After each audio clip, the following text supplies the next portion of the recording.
Oh, we have to apologize for the slow pace of the story. We will again take a look at it, we'll work on it technically and bring you back that story. But moving on, pneumonia as a result of coronavirus occurs when parts of the lung fuse and collapse. Now, the virus damages the surface area in the organ where oxygen transfer usually takes place. When the surface area shrinks, breathing then becomes very difficult, and the damage to the lungs could only be detected with an X-ray or a CT scan. Fortunately, an artificial intelligence developed by Ghanaian scientists is able to analyze chest X-rays or CT scan images just to determine lung abnormalities. On Tech Thursday, Love FM's Kwesi Deborah is speaking with Dr. Mark Amoboating of the University of Energy and Natural Resources about this discovery. According to a March 2020 report in the journal The Lancet Infectious Diseases, 13.8% of COVID-19 patients will have severe conditions as a result of shortness of breath, and this might require some hospitalization. In an earlier report in the same journal, 75% of COVID-19 patients are likely to battle with pneumonia. My name is Dr. Mark Amoboating. I'm a lecturer at the University of Energy and Natural Resources. I'm also the head for the Earth Observation Research and Innovation Center of the university. And so I call the AI COVID-19 X-ray detector. Okay, so basically it uses artificial intelligence to look at X-rays and CT images to tell if somebody has COVID-19 and also give the probability for it too. AI for medical imaging is something I've been working on for some time now. Like I did one for malaria, reading the microscopy and other stuff. So when this COVID-19 came, I was looking at how to apply the same concept, because the AI in X-rays is very fast, on medical images is very fast. And looking at the cases that we are getting, look at the population, and being also given that mass testing is also one of the key things that each country must do to enable us to track and defend ourselves against the COVID. I try to apply the AI to X-rays, and I realize that in Ghana, X-ray images are everywhere. Like if you want to take an X-ray, every district you go to, you can get an X-ray image. So you just take a picture of the X-ray, then apply it to the AI. So this just a simple interface where that you click to select your X-ray image, or you take a picture of it if you have a picture. Okay, so let's say I got one X-ray here. Here I took the picture there, then we will click on submit. Okay. And when I did that, I realized it was quite fast. The accuracy of the AI model in detecting X-ray was 98%. If you look at the medical terms, the sensitivity and selectivity was 95% and 96% based on test images. These are images I downloaded from around the world, people who are posting the X-ray diagnosis from Italy, from China. Then I used it to train the AI to see if it could detect this from other cases. Okay, already I had a data set for different chest infections, which was over 120,000 images available. So for about 16 different chest infections. So I've been working on that. So I just, okay, let me just add the X-ray COVID-19 to it and see how well it could detect it. And I was actually surprised I was getting those very high numbers. Yes, so the system is actually accessible. There's a demo version, a prototype of it online, which if you want, you can just go and try, just put in your X-ray images and get your diagnosis. And it's not, should I say, it's not expensive. Probably the main cost would be the X-rays. Okay, and that would be the main cost. And maybe the other cost would be getting, should I say, certification from Standards Board and FDA, and yeah, or gathering the data, local data, to train it out with the code. But accessing it, you can access it from your mobile phone. It works on your laptop, browser, everything works. You don't need any special hardware to access it. Yeah. Wow, great innovation there. But we have to on the news before we go, though. Fire tenders in Kumasi will no longer have to travel long distances to refill their tanks during emergencies. Now, it follows the provision of hydrants in the city center with a capacity of some 30,000 gallons. Member of Parliament for Subin Eugene Entry spearheaded the initiative, which will also benefit other fire stations, including Konfanoche. Nana Sesumensa has more. Perennial fire outbreak in Kumasi put pressure on fire hydrants. Firefighters will often run out of water and have to travel miles to replenish at the risk of losing grip on precious time. This is how it all started. On 30th December 2018, fire gutted the PZ pavilion of the Central Market. And that was on the 31st of December 2018. The fire started on the 30th around 23:30 hours on the 30th of December 2018. And the fire ravaged into the following day, which was on the 31st, where the interview was granted, continued to the following the evening again. So that should tell you that if there was water available, it wouldn't travel that far. And that was how come he interviewed me, and these whole ideas all came about. Yeah. Where did you draw your water from? We got water from Barakesi. Others went to Tech. We resorted to private individuals' reservoirs. People opened their reservoirs for us, and then people harvested some water somewhere and were able to rely on it. Others went to Tech, others went to Barakesi, Bohu, and the rest. It took the ingenuity of Lava Firm's Erastus Asaridonko, who asked the fire commander for lasting solutions to erratic shortage of fire hydrants during crisis. To thank Erastus too, because he is the person who brought out all these issues. Because he started interviewing me like you are doing, and I mentioned that if we had water that was independent of Ghana Water Company, we could have solved a problem. He picked the story up. The Honorable Minister came and also bought into the idea, and today we are seeing the fruit of his interview. So we would like to thank Erastus.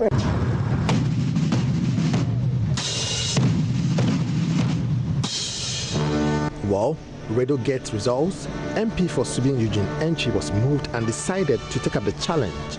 Today, the Kumasi Metro Power Station received a readily available water source at their premises to fill their fire tenders to promptly respond to fire outbreak to save life and property. There have been 3 major fire outbreaks since my assumption of office as the 3rd member of parliament for this great constituency. And I paid visits to all these ravaged sites.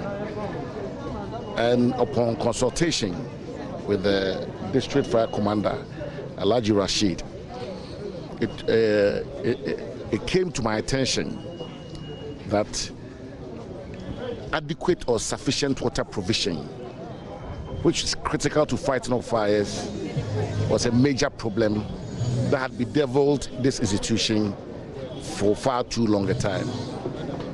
So I made a firm promise on your network. I think it was Erastus who interviewed me, and I made a firm promise that I was going to use part of my district assembly's common fund, known as Common Fund, to ensure that such a structure is put up within the Central Business District to help prevent future occurrences of fire. Kumasi Mayor Osesi Benchi encouraged the media to pursue development journalism by questioning authority on pertinent issues confronting society.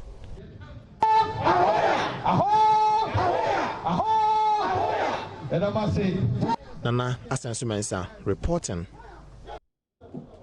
Well, great provision of that facility by the Member of Parliament, therefore, Subin. Great work. And Erastus also telling us that once you put in the passion, some great outcomes could be achieved. But look, today is your birthday, even though a bit belated. Also, we have to say that specifically to you, today is your birthday, and I have to say happy birthday to Agbavo Mensa Kozi of Joje. And it's from Bright Barabu, and it says you had fun yesterday. Happy belated birthday also to you, Yao Patrick Yao Eje, the Registrar of Cosmo Schools at Bekala Paz, and also Lighthouse Chapel Kodesh. And then definitely for the rest of the team. Meanwhile, Member of Parliament for Ayawaso North, Yusuf Jaja. We have our own man here, right here in the studio, who says that have a great one for the morning. But in the meantime, we told you we'll have a great interaction. We have a great interaction with the General Secretary of the NDC, Johnson Esie Dunketia. And when we come back from the break, we'll have review of the newspapers, and then the interview will be live right here. Stay with us.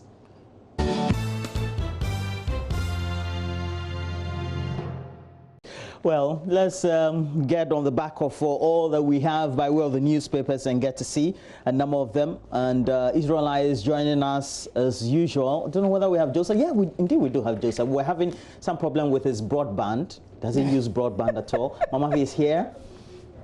I know Israel uses a broadband because Israel, Charlie, live transmission, prime, sharp. Is Joseph, I don't know. I think using mobile hotspot. Joseph, how are you?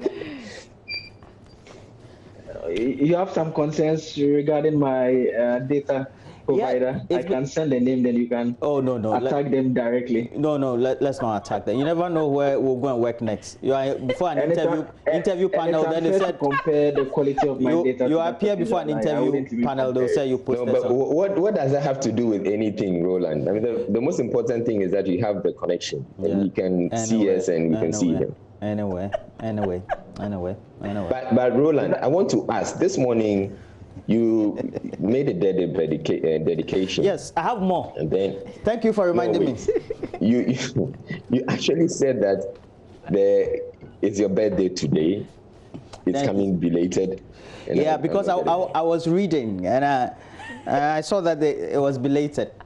So forgive me for that. I was the only confused one. Roland was all over the place. Yeah. Okay. But what is it with you and birthdays? I'm not even sure whether it's a person's birthday anyway. As usual, making stuff up. Roland, say hello to me so I can get onto the... One, I don't lie. Two, Mama V is here. Mama V, good morning. Israel, how's your family? Mama V, how are you?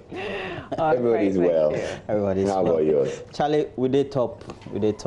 Roland Walker. Okay, good. Yes, ma'am. Shall we do the newspapers? Yeah. Okay, morning to you guys. Good morning to you, Mama. Do you get the sense that at the end of the month, the president is going to lift the restrictions that we have because he's been talking and warming us into that? It's sounding like it actually, because this morning on the news he was speaking yesterday at the Flagstaff House, Jubilee House, and it was like he was dropping hints. Yes. And I'm concerned that he said the recovery. He's impressed with the rate of recovery. Yeah, so don't worry. Well, he was meeting some chiefs from my area, the Anglon area, but we will share a bit of that with you. Hopefully we can see some of the stories in the newspapers. I have the Ghanaian Times. Izzy, you've got the Daily Graphic and the Business and Financial Times. Joseph Akable will do the Daily Guide. So shall we begin with a graphic, Izzy? Okay, all right, let's start with the graphic.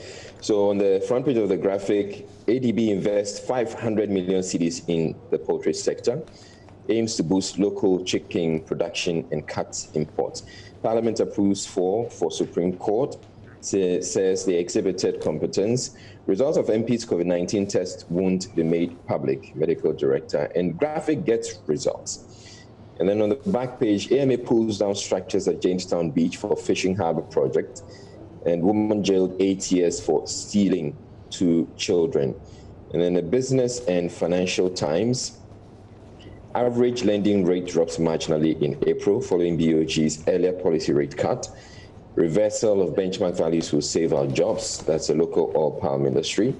Ashanti Region Police clamp down on fake insurance cartel. And we also have hotels must innovate to beat market competition post-COVID-19, and then the state of the share policy and regulations. On the back page, GAB makes executive appointment and MTN donates towards Ramadan. And then also, Business and Financial Times, World Bank supports 100 countries in response to COVID-19 pandemic. Unprecedented crisis could push up to 60 million into extreme poverty. Wow. All right, so that's what we have for the papers. All right, let's do the Ghanaian Times. Front page of the Times. We will ease COVID-19 restrictions if pandemic-associated deaths reduce, according to the president.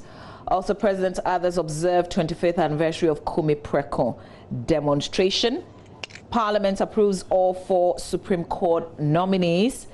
Bishop Obinim still in police custody over failure to meet bail bond. And guess who we sat down with to have a conversation, and the issue of Obinim coming up strongly in that conversation is Ken Ejapong. We've got a conversation with him. Very interesting, very revealing. Oh, looking forward to it. I look forward to that one. Look forward to it. We have Ken Ejapong. Center spread of the Ghanaian Times newspaper. EC outlines COVID-19 measures for compilation of new voters register. We have the General Secretary of the NDC. It will be very interesting to hear from him after the EC laying out some measures, what they have to say as a political party. Well, big parts of the election, by the way. We will ease, okay, so full story of that, the story, the easing of COVID-19 restrictions in the center spread. And then back page of the Times, the Upper East Regional Director of Agriculture has assured farmers in the region that the Ministry of Food and Agriculture will not withdraw the interventions to them in this farming season as a result of COVID-19. Details of that. Also, assembly to construct 142 stores at whole markets. So that's how the back page of the Times looks like. Joseph, Daily Guide. Yes, the front page of the Daily Guide, we have NDC fights NPP over killing plots, and pressure on Mahama to check it's also on the front page. And you have this story about a Tema refinery worker kills security guard. Health Minister fights NDC over abandoned hospital projects, and UTAG makes input into varsity bill. It comes along with a photograph of the Minister for Education, Matthew Opoku Prempeh. The center spread has a number of stories, including Apreku, my daughter, found dead in the center spread. There's also a story about an actress, Victoria Mensah, saying, "I'm not dead." And Guta calls for DHS at airports. And BOJ's support to banks is up, according to the Information Minister, Kojapon Nkoma, in the center spread. Well, let me do the Daily Dispatch newspaper. I have on the front page, Ghana reports assessment of some 123 first-term MPs. So we have an assessment of these first-term MPs, and 51% of MPP MPs said to be doing well, excelling actually, and 31% of NDC MPs, first-timers, excelling. They also have a lot on the new voter register because according to the Daily Dispatch, the quoting the EC, only 25 people will be allowed at the time. Social distancing to be maintained, if you read the story. Let's go to the Daily Statesman newspaper. Has on the front page, CID probes Mill's death. Mahama, Abronye fight to open can of worms, question. That's the Daily Statesman newspaper. Up there we have Parliament approves nomination of 4 Supreme Court judges, and well, this one didn't get everybody surprised or anybody surprised at all. 30 health workers infected with coronavirus in the Ashanti region.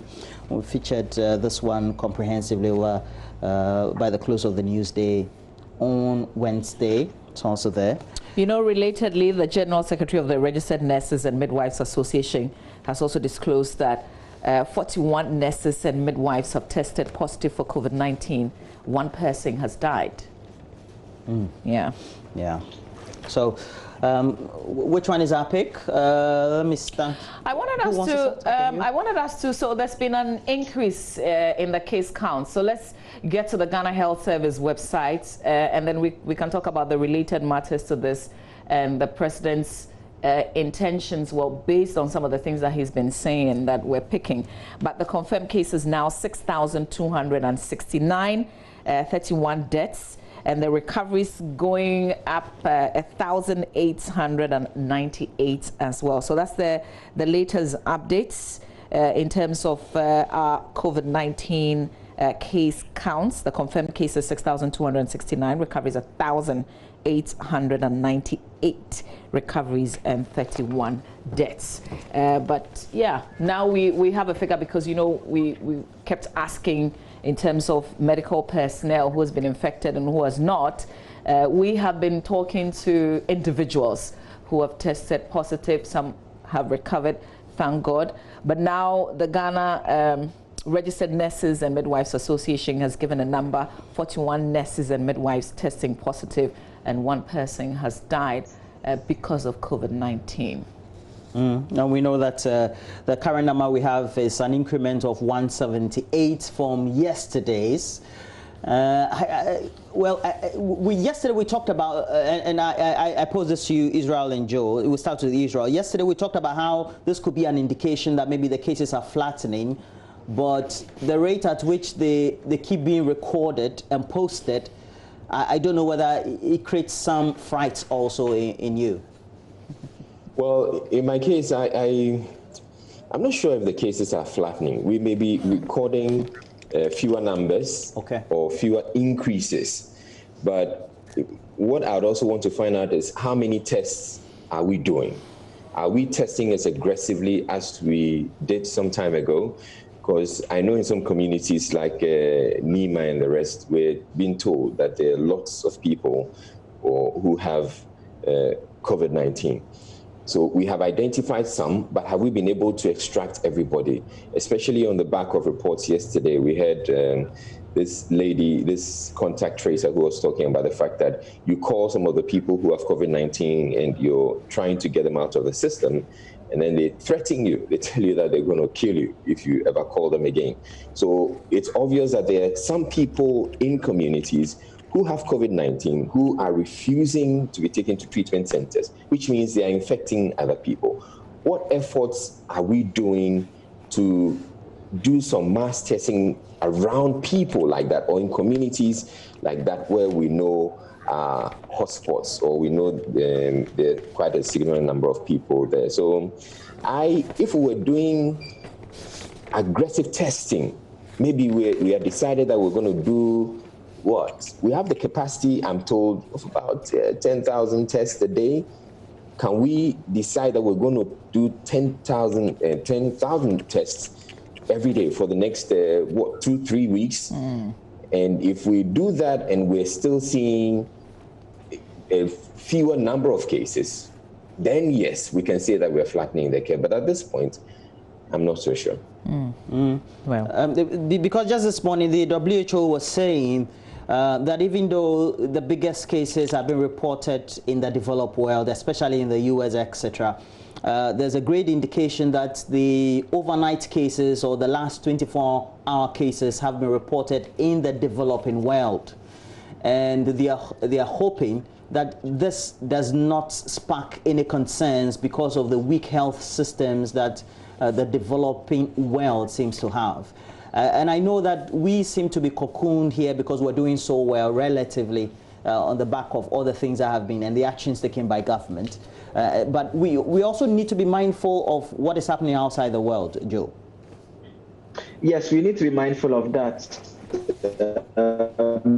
But obviously, we need to keep our eye on the ball. And it's something that the president said some weeks back when he made a point that indeed, if we have a lot of people getting infected, the pressure on our healthcare system will come to bear. And that's a very important aspect that we need to be concerned about. And so while the rising numbers in recoveries is good news for us, we should know that at least as of now, we have a lot of people, maybe 4,000 around that figure, who are currently in various state facilities who are being catered for.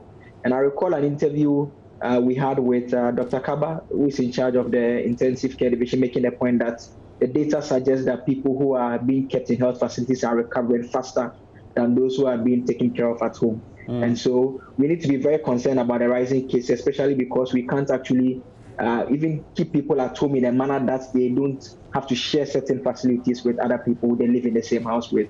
And so, yes, it appears for the past few days the cases are indeed coming from the developing countries. We need to be very much concerned, and like Israel made a point, and it's good they've started with Parliament. They must start with identifiable groups and go all out and test those people. I mean, everyone in identifiable groups. That should be the starting point, and from there we can see to go out in the streets and try and test as many people as possible so that we remove those people from the communities and we don't have anyone who has the virus roaming around, because the more we have people getting infected, our health system will definitely suffer. Well, a place that they're already worried because there's overcrowding is in some medium prisons. They're worried that they cannot social distance and the place is already overcrowded, and they fear that if they record one positive case, it will be disastrous. So they've also been in the news this morning talking about that issue. Yeah, I think we should be looking at a presidential pardon maybe. I mean, for people, I mean, it's done periodically, mostly during the 6th March celebration, among others. We may choose to exercise some. The president should look at just last week, how many people didn't we send to prison, Joseph? We've been sending people there. Yes, we have been, but I mean, we are in desperate times. We are not in ordinary times, and so we should look out for persons who, for some, you know, those pardons come from recommendation from the prison council. I'm sure there are various recommendations that go, but they are looked at periodically. We should be taking a look at some of them quickly and getting people, petty offenses, people who have been of good behavior out of the prisons quickly, just to try and decongest it a bit. And the prisons, in some prisons, they have been talking about the fact that should they record a case, there's going to be catastrophic. But I'm wondering, have they actually done any tests? Do they know whether they probably they're dealing with cases that they're unaware of? So probably at this moment, as we're speaking, there's somebody in there who has an infection and who's just passing it on to the prisoners. I think the earlier we find out, the better it will be for us, because I mean, otherwise it's going to. So what is most important there? Is the social distancing, which they cannot do, they say, or testing? I think they should actually start with testing. They should. Yeah, I think that should be the next step. All the prisoners. If they test the prisoners and they find out if there are any, they can probably, you know, move them or relocate them to a section of the facility, or if it means that they have to move all those who have COVID from Insawam and send them to a particular prison and bring the others to that, because you don't want to congest the place, then you bring the others. We can decide to have a prison facility that's just for COVID prisoners. If we find out that the numbers are, you know, well, I don't know. Perhaps we can follow what the U.S. has done. Michael Cohen, we do know that longtime fixer and lawyer of Donald Trump, was just released, or it has been announced to be released because he has to serve the rest of his term, 3 years remaining, in the House, just because of coronavirus and the spread in the U.S. Perhaps we can take something like that. I don't know how it's going to be to have someone who has been in prison to be released back to my community in Ashaiman to come and serve his term. It just means house arrest or something, or you know, you serve the rest at home. No, you see, I can imagine that in the U.S. they have ways of doing that and being able to monitor the people. Well, and especially this guy is a high-profile prisoner, and so it becomes difficult for him to abscond. But you know, if you're talking about a shaman, so I mentioned a shaman, Roland. Fantastic. If you send somebody back into a shaman, how do you monitor whether the person is still there? Or it's no problem. We just release him into the community. We will be watching him. So when the police are coming, somebody is standing at the traffic light, calling them, we know that he has to come back to base. It's how we do it in our ghettos. It's normal. Any other picks? Any other stories that we want to highlight on? Yeah, it's the related issue about the approval of the 4 Supreme Court judges. And yesterday, or 3 days ago, we had an interaction with Inusa Fuseni right here in the studio, and he was vehemently opposed to the approval of Clement Onyenuga as a Supreme Court judge. And I want to ask Joe, we know that ultimately the NDC decided to rescind their resistance, that decision ultimately, but it's also because of a related concern which could repeat itself in our history, where we have a personality who is of high profile judge, and then also maybe is a traditional leader, praises the president of the line. Could happen once again. But he talked about how somebody needs to make sure that he's sort of proven integrity and morality, so to speak.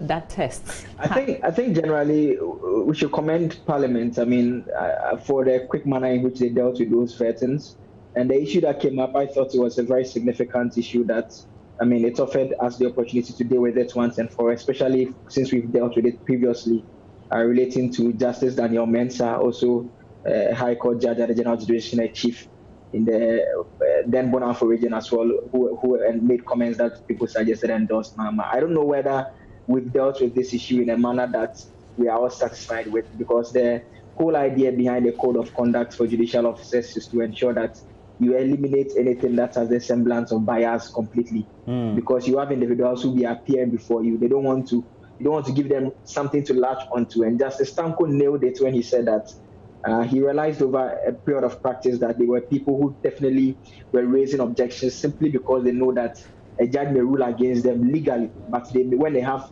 extra legal reasons to raise objections, they just latch onto those ones. And that is what such comments, unfortunate comments, ends up bringing up. And so I'm not too sure whether we dealt with it in a manner that we are satisfied that it won't repeat itself again, because the apology is like, okay, if I've offended someone, I'm sorry. But more importantly, what about those who don't actually say it and end up acting in ways that affect us? And that is where we should be paying attention to. I'm sure this may come up some other time. We just hope that people who occupy such positions of trust don't conduct themselves in ways that allow people the opportunity to attack them like it's happened. Okay, so for me, I'm curious. When he had an explanation, he said he was speaking on behalf of his people. And I'm wondering if that is tenable. So somebody can say, well, I said this, but I was speaking on behalf of my people as a chief. Is that allowed? And that's another question. We should. I guess you can go to town and try anything and see whether they wouldn't say it's Israel of Joy News. I mean, you can't separate the two. Yeah. No, it won't be Joy News. It will be multimedia. Trust me. Yeah, it's just who you are, and so you need to be mindful of that at all times. Yeah. The elections coming up with the campaigns, it will be heated irrespective of the fact that COVID is here as well. And we'll begin to see a lot of these things. We'll hear chiefs making comments, and then we'll begin to talk about the Constitution. Well, so let's see what happens, but this will definitely show its face again. Let's check out myjoyonline.com, or before then, there's one story that I have here on the back page of the Daily Graphic. It's a woman jailed 8 years for stealing 2 children. And this should be of interest to you, Roland. It says a 29-year-old woman who stole 2 children at a shaman has been sentenced to 8 years imprisonment in hard labor by the Shaman Circuit Court. And then we move on to, apparently she says she has an explanation. She says she told the court that the mother of the 11-month-old girl asked her to take care of her daughter while she, the mother, attended to her chores. Elizabeth said she was about to travel, so she asked the 11-year-old boy to return the baby to her mother, only to realize that the 2 children had followed her to the transport terminal, so she decided to travel with them. Hey! That's an alibi. but she didn't see the children, only when she got to the terminal. Yeah. Well, and she decided to travel with him. I mean, at that point, she was in a hurry, I guess. I mean, she couldn't go back and send the children. So she says, okay, let's go. So but I just wish, I wish that sometimes, there will be some form of either psychological or some support to persons like that. There should be something else underneath. Maybe I thought this story was for Roland Walker. Oh, okay, Roland. For obvious reasons. Sorry. Yeah. Well, because I grew up in the community. Yeah, definitely. But that's how you do it in the ghetto, right? Oh no, not this one.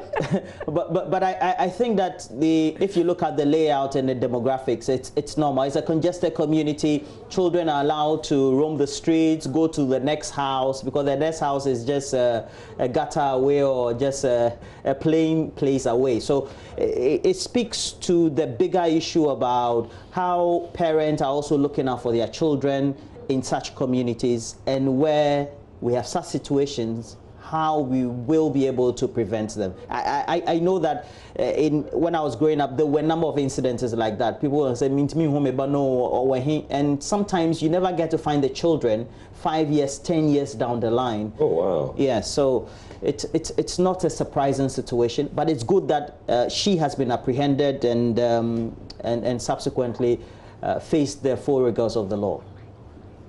Well, we have to go to myjoyonline.com, and sure. Israel will take us through myjoyonline.com, so we'll give him time to open it up. While he's doing that, I have also time to say good morning to you, beautiful lady Rebecca Sapak.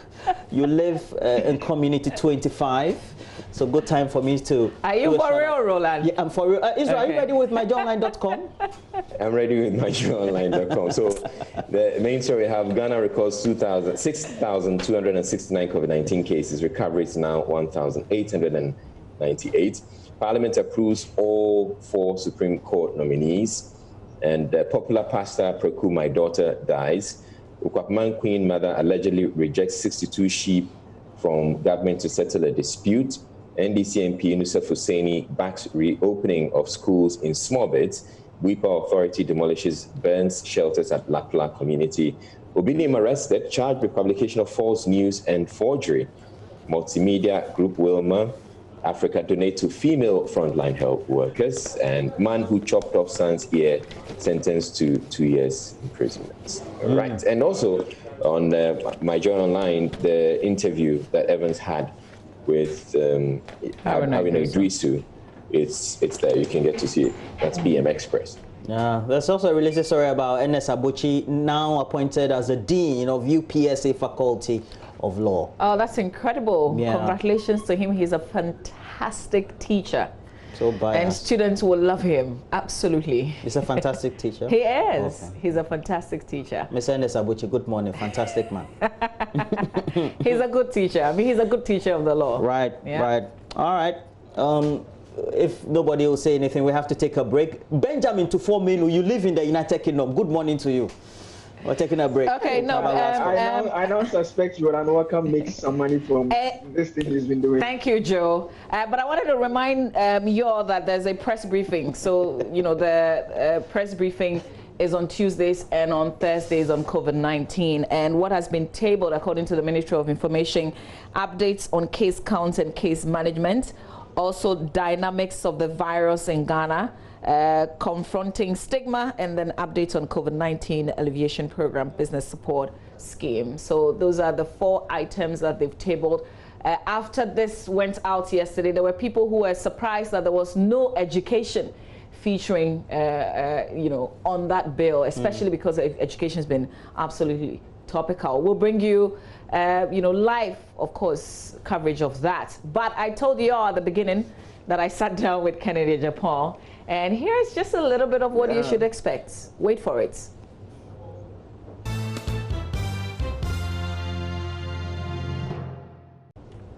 Why would I target churches? Why would I target pastors? You didn't use the right word for pastors. You should have used the word fake. Fake pastors. Not all pastors are fake. No, I wouldn't stand here and say that. There are genuine ones. But there are fake ones, like Obinim, like Bedukobi. I can talk about these 2 people because I've done the investigation and have a lot of evidence against them. Okay?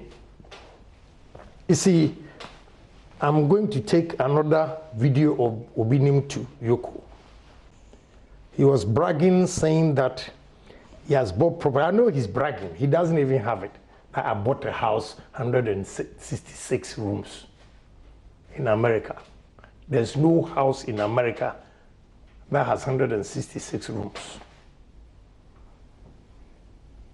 But where he will have a problem is, in his own mouth, he said he transfers the money.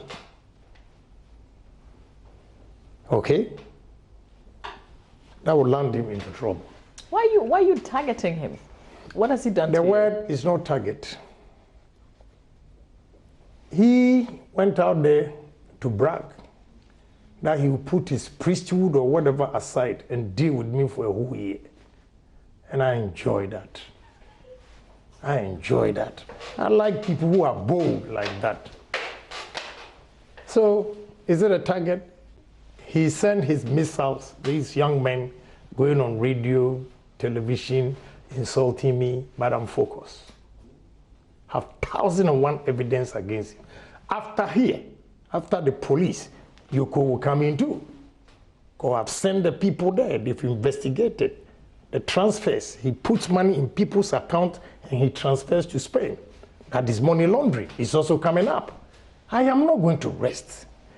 And I've gotten involved because in the course of my investigation, I've seen that he has done harm to a lot of innocent people in this country. And I have to let Ghanaians know. Joseph's friend. I see everybody nodding. Yeah. Yeah, he is. I'm very much looking forward to this one. This one that's not to be missed. He says when he sleeps, he thinks about two things: money and fighting. All right, guys. Thank you for joining us for the review. We'll see you somewhere else. Thank you too. Yeah, thank you to the two of you. Enjoy your day. Joseph, get a haircut. Mommy says so. Stay with us. We've got sports coming your way. Benedict is up next. Bye-bye.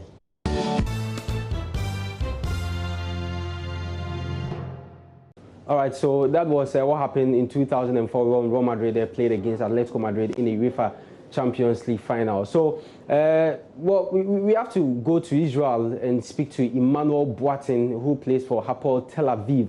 And of course, it's been quite some way for all of us in this coronavirus period. Thanks so much, Ima, for joining me. You're looking great. How are things in Israel? Thank you very much. I'm doing very well, please. And you? I'm also fine. Thanks for asking. I mean, we are all in these trying times. In terms of the effect of coronavirus on Israel and football in the country, how has it been? Okay. We all know how it started, and for now, I think things are getting better because we have already started training and getting prepared for the rest of the games, to play before the season ends. Last week, you played in a friendly. Was it behind closed doors? Yeah. It was behind closed doors. And how was that like? I mean, as a player that you are used to playing with fans in a stadium, this is not a training or a preseason game. So how was it like? It wasn't easy, even though we missed that feeling. But for their safety and for their own good, I think it's better for them not to come watch the game. And we won 3-0. So I think it was very good feeling to come back and also win a friendly game like this to get us prepared for the rest of the games. What has changed about the game? I mean, I don't know if you watched the German Bundesliga when they restarted last weekend. You saw players social distancing on the bench. Is that the same in Israel? Yeah, it's the same thing that we are also doing here. And doesn't put any fear in you? We have been doing this for a quite long time for now, because we started training, I think, from 2 weeks to now. So I think we are used to that. Next week, you have a big game against Maccabi Haifa in the championship round of the Israeli top flight. How ready are you guys? You personally, how prepared are you for that game? For the whole group, we are prepared, because Maccabi Haifa is also one of the biggest clubs here in Israel, and this season they're having a very strong team. So we're playing against them next week. It's going to be a tough game, but we have really prepared very well, and we are ready to face them as well. And you're going to play that game with no fans as well. And as you mentioned, Maccabi Haifa is a big team, just as your team, Tel Aviv. The fans, of course, would have given you an added advantage. But no fans, how are you going to cope? Yeah, you know, for the fans, you know, because our fans, we have a very good fans here. They really support us, even in our away and, you know, home games. But we're playing against Maccabi Haifa without the fans. It's going to be a little bit difficult because how they cherish us. You know, we are going to miss that feeling. You know, always singing for us and cheering us on the pitch. We are going to miss that feeling. But all the same, we have nothing to say because for their own safety, they have to stay home and watch the game on the TV. You know, I don't intend to take much of your time this morning, but for those of us that do not really know much about the Israeli league, of course, I mean, when you were leaving Ghana with the magnitude of and how you were playing at Wafa, people expected you to be in places like England, Germany, but you find yourself in Israel, where I know very well. I've been monitoring you. You are doing very well there. For those that don't really know much about the Israeli league, what would you tell them? Okay, the Israeli league, I think is a very good league for upcoming footballers. You know, like coming from Africa to start here, because there are lots of players who played here and now they are playing in Europe, and some played here and they played at very big clubs also in Europe and also in biggest clubs. You know, I mean in Chelsea and Man U. So starting from here, I think it's going to help me out because the league is very good for me and also not very strong like in England or Spain. So starting from here, I think it's going to really help me out. All right, Iman, thanks so much for your time this morning. Of course, it will definitely help his development in the game. So that was Emmanuel Boateng, used to play for Wafa, and then he is in Israel with Hapoel Tel Aviv. Next week, they play against Maccabi Haifa in the championship round of the Israeli top flight. Well, that's how we end sports here on the AM show this morning. Thanks so much for your company. Join us at 2 on Sports Day. There will be more sports here for you. Thanks for watching.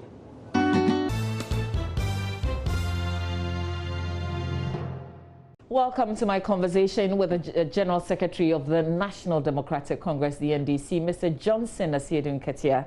Call him General Mosquito. He's my guest on the show. Good morning to you, sir. Thank you for being here. You know, I've always wondered what it is like being a General Secretary of a party, particularly one in opposition, when you came into the position and the party was in power. So how is it like? Well, there is not much difference. The only difference is how your work differs a little. When you are in power, you are worried about issues in cabinet because you attend cabinet meetings, and there is the leadership of the party is split into two because you have the leader as a president, and then he is also a leader of government, and then you have the rest of the party also at party headquarters. So there are issues about coordination. There are also issues about communication, because you have government communication and then party communication. So how to coordinate their work and how to draw the line as to who should do what becomes challenging. Otherwise, when you are in opposition, everything is straightforward. Your leader, if it's a presidential candidate, he's not in government, so he's the leader of the party and so on. So communication becomes streamlined and then focused on the same issues. Yeah. Is being in opposition as terrible as we're made to think sometimes that it is? Well, if those in government do their work well, and you are in a political party in opposition, I cannot see what difference it makes in your life. But in Ghana, and I dare say in the third world, it's not always like that. You are haunted in opposition, and whatever sources of income you have, the people in government try as much as possible to squeeze those things to make you play ball with them.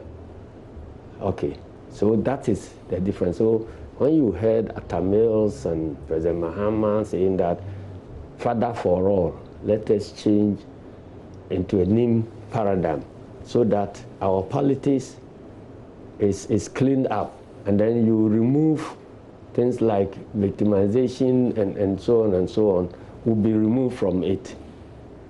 That is, and then you have another system where they say, oh no, it's just for, we are in power and let us do. So are you being squeezed right now? Are they squeezing you so you can play ball? Oh, sure. How are they doing it? First of all, my son is out of work. He happens to be working with a private company at the harbor. Now that private company operates with a government license. And then you have the management of GPHA squeezing that private company that unless and until my son is sacked, the license will be withdrawn. So my son has to be sacked. So he's in the house as I speak to you. Really? Yes. And then also, I'm a block maker. Everybody knows that I'm a block maker. Because of the quality of my blocks, maybe people engaged in maybe government projects and so on would want to buy because of the recommendations of consultants and so on.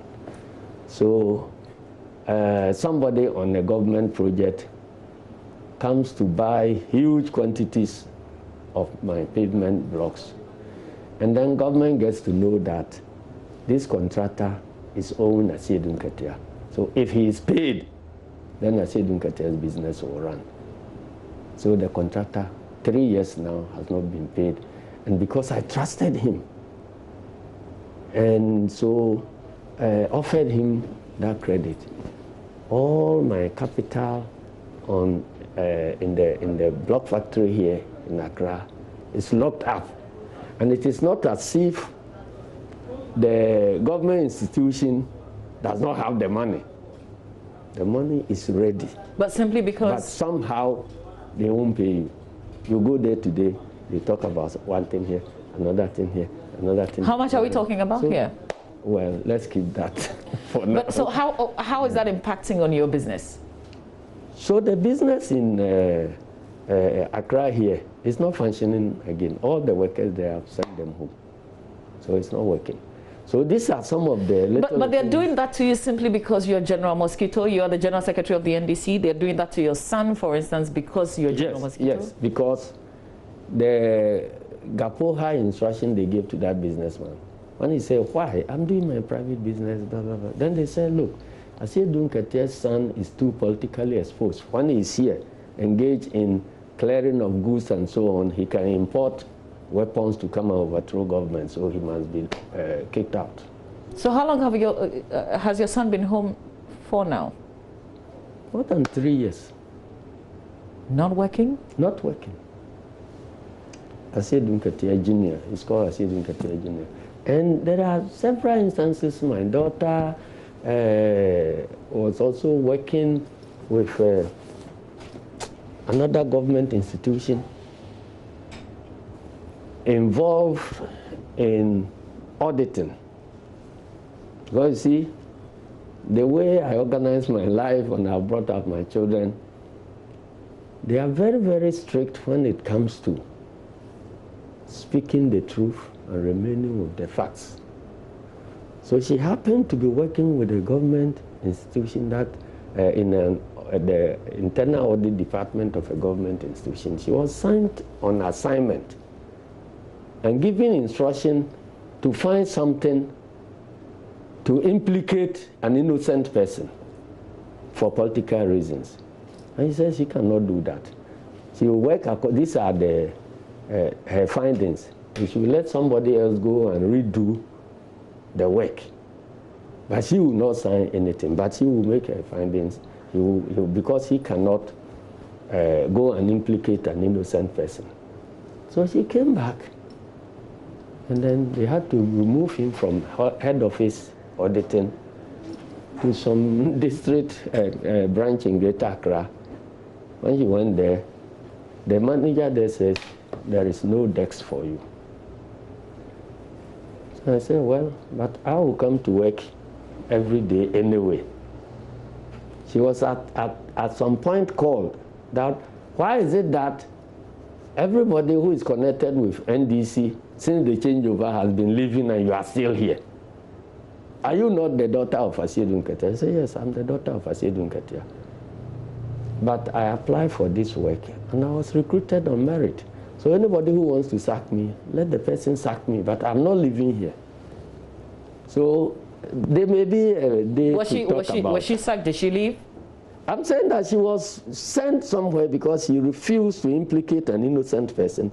So she was sent from head office to some district office somewhere. When she went, the person she was going to work under said that there was no desk for her.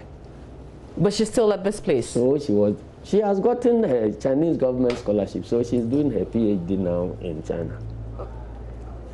Do you regret getting yourself involved in this whole politics, seeing that your family directly is being affected? Not at all.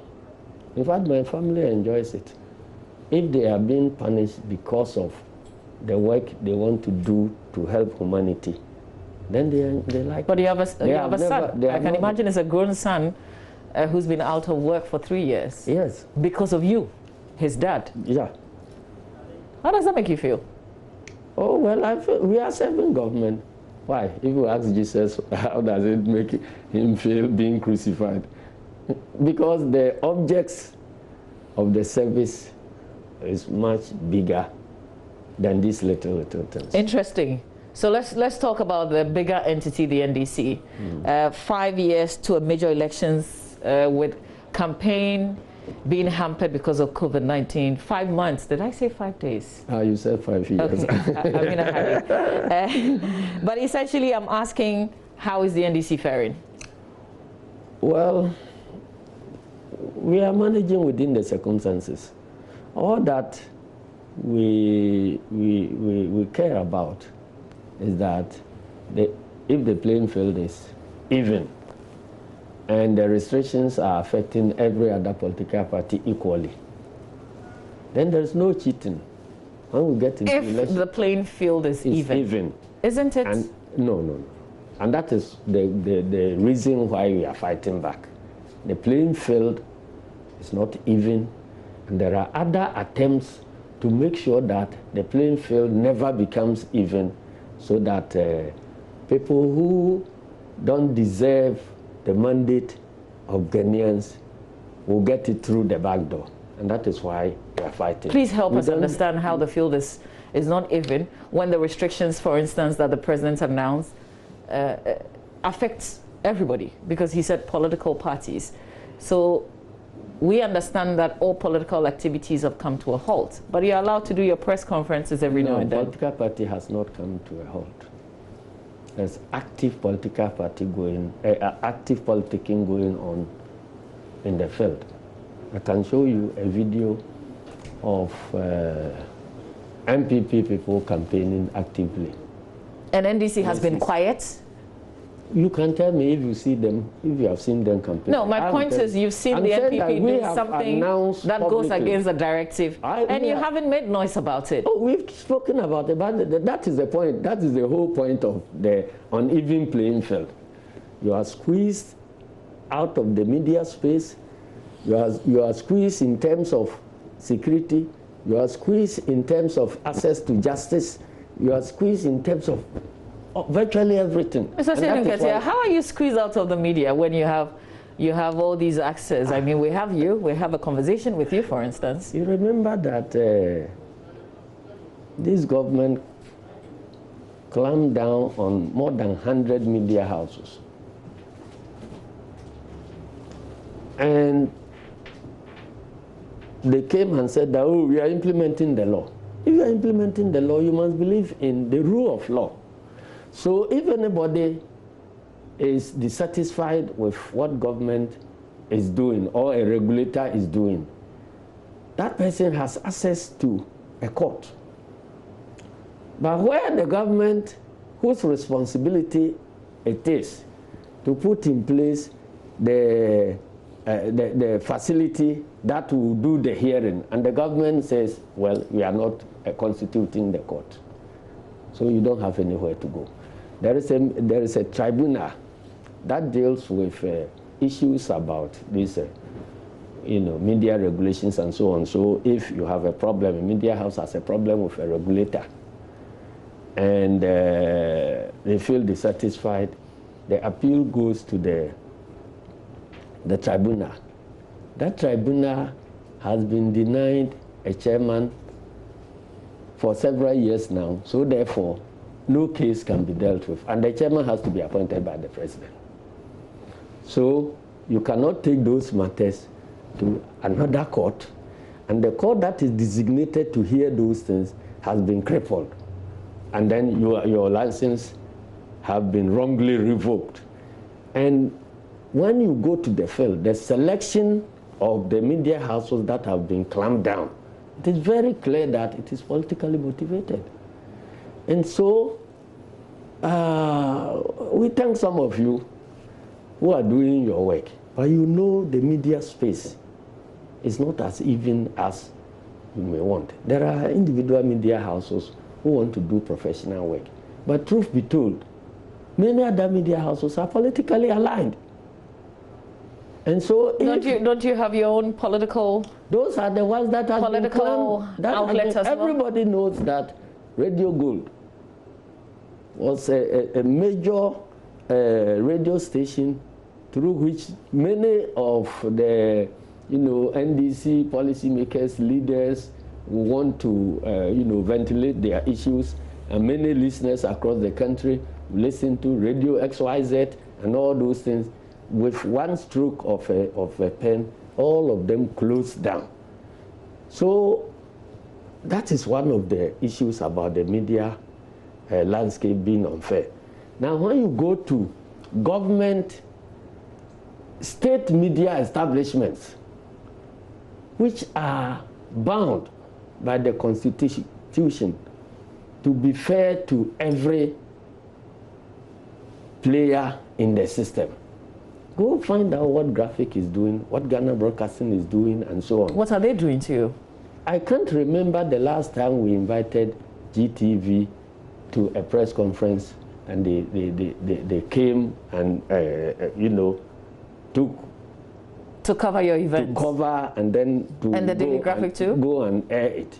I don't remember the last time they did so. So are you saying that they haven't been carrying your stories? Well, I'm saying that they are not fair in their coverage. That the Constitution says that they have to operate fairly.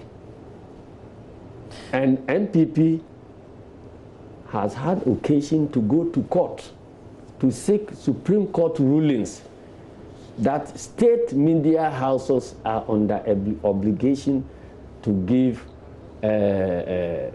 equitable coverage. So why don't you also go to court then?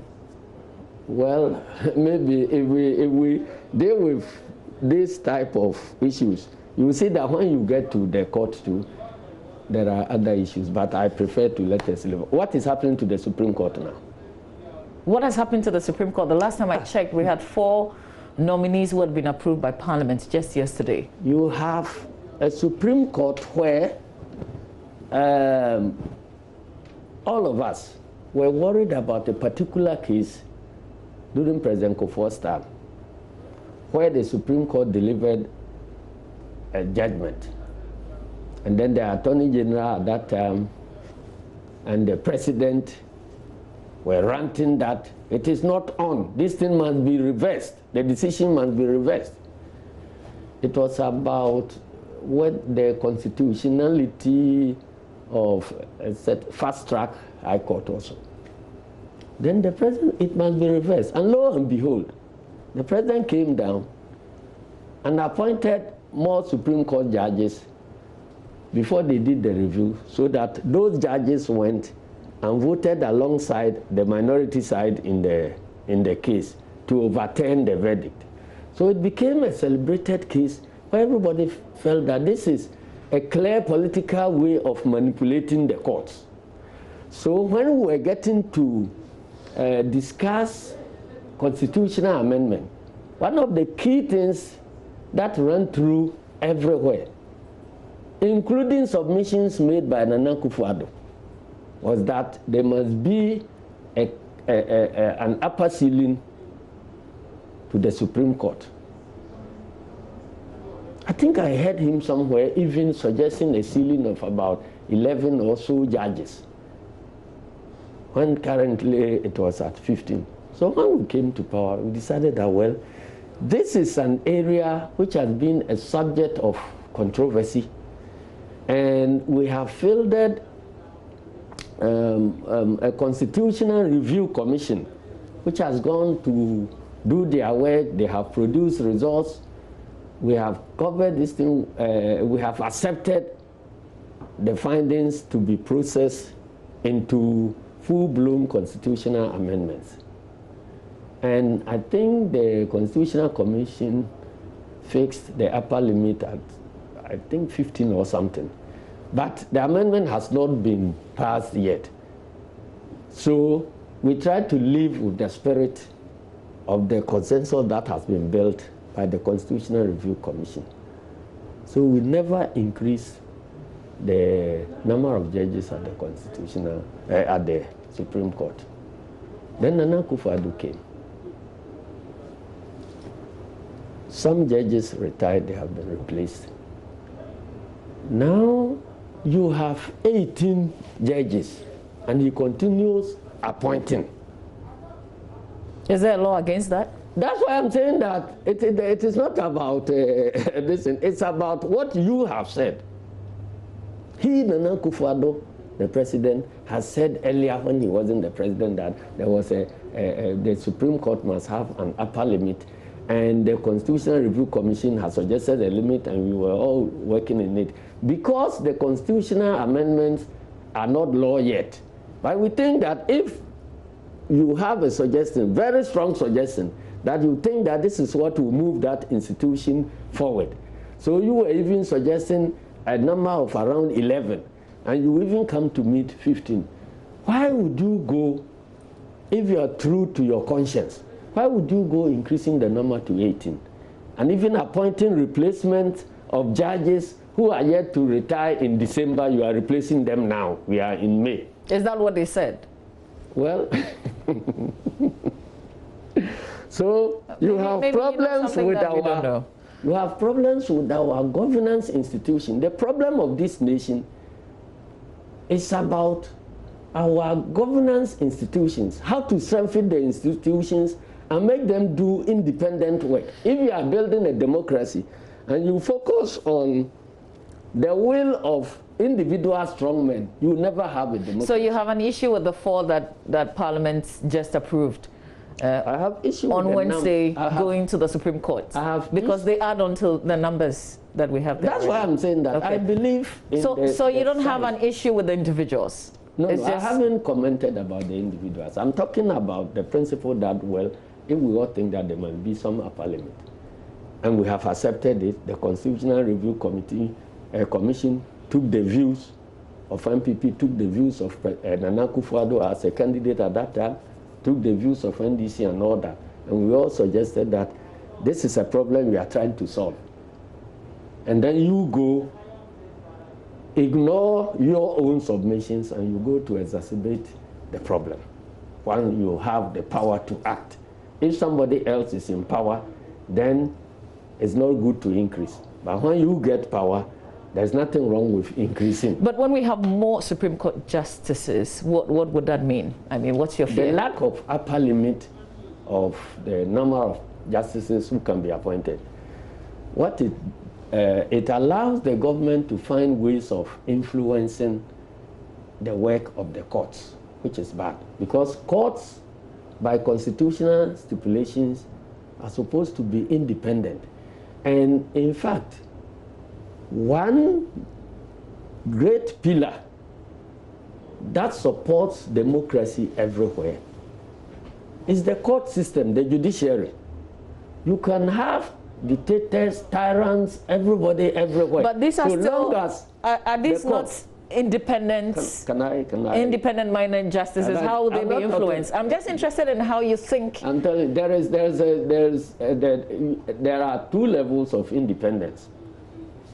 The independence, the protection of the institution where nobody can sack them, nobody can bully them around and so on. That is provided by the Constitution. But the Constitution cannot guarantee decisional independence. And that decisional independence depends on the person who is making that decision. And it is very difficult to verify. You can only observe trends and draw your conclusions.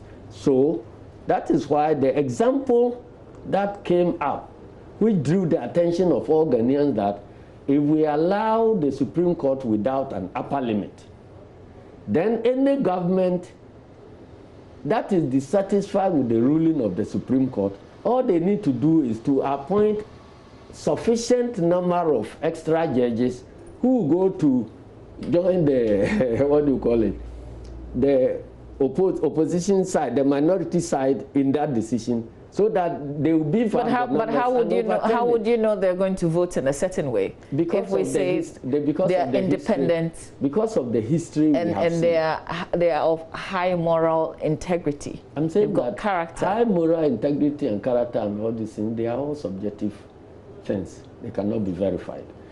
That is why. But the trends that we have seen, people have conducted researches and done a correlation between the decisions of the court depending upon, which is very strongly related to which government appointed which judge.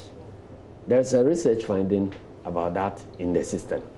Okay, so if you're going by those things, and then the empirical evidence about President Kufuor's era, where the president himself announced that this decision will be reversed. And then he comes back and then takes steps to increase the number of judges there before the review is sent. And then the results of the review is that the new judges appointed just beefed out the numbers of those who were with minority opinion. And lo and behold, the verdict was overturned. So are you still for capping it? Sure. Or you've changed? I am still for capping it. Okay. Because I'm not looking at things that will allow NDC to also come and victimize other people or to vindicate anything. If we continue doing that, we cannot build a good country. So I'm still for capping it.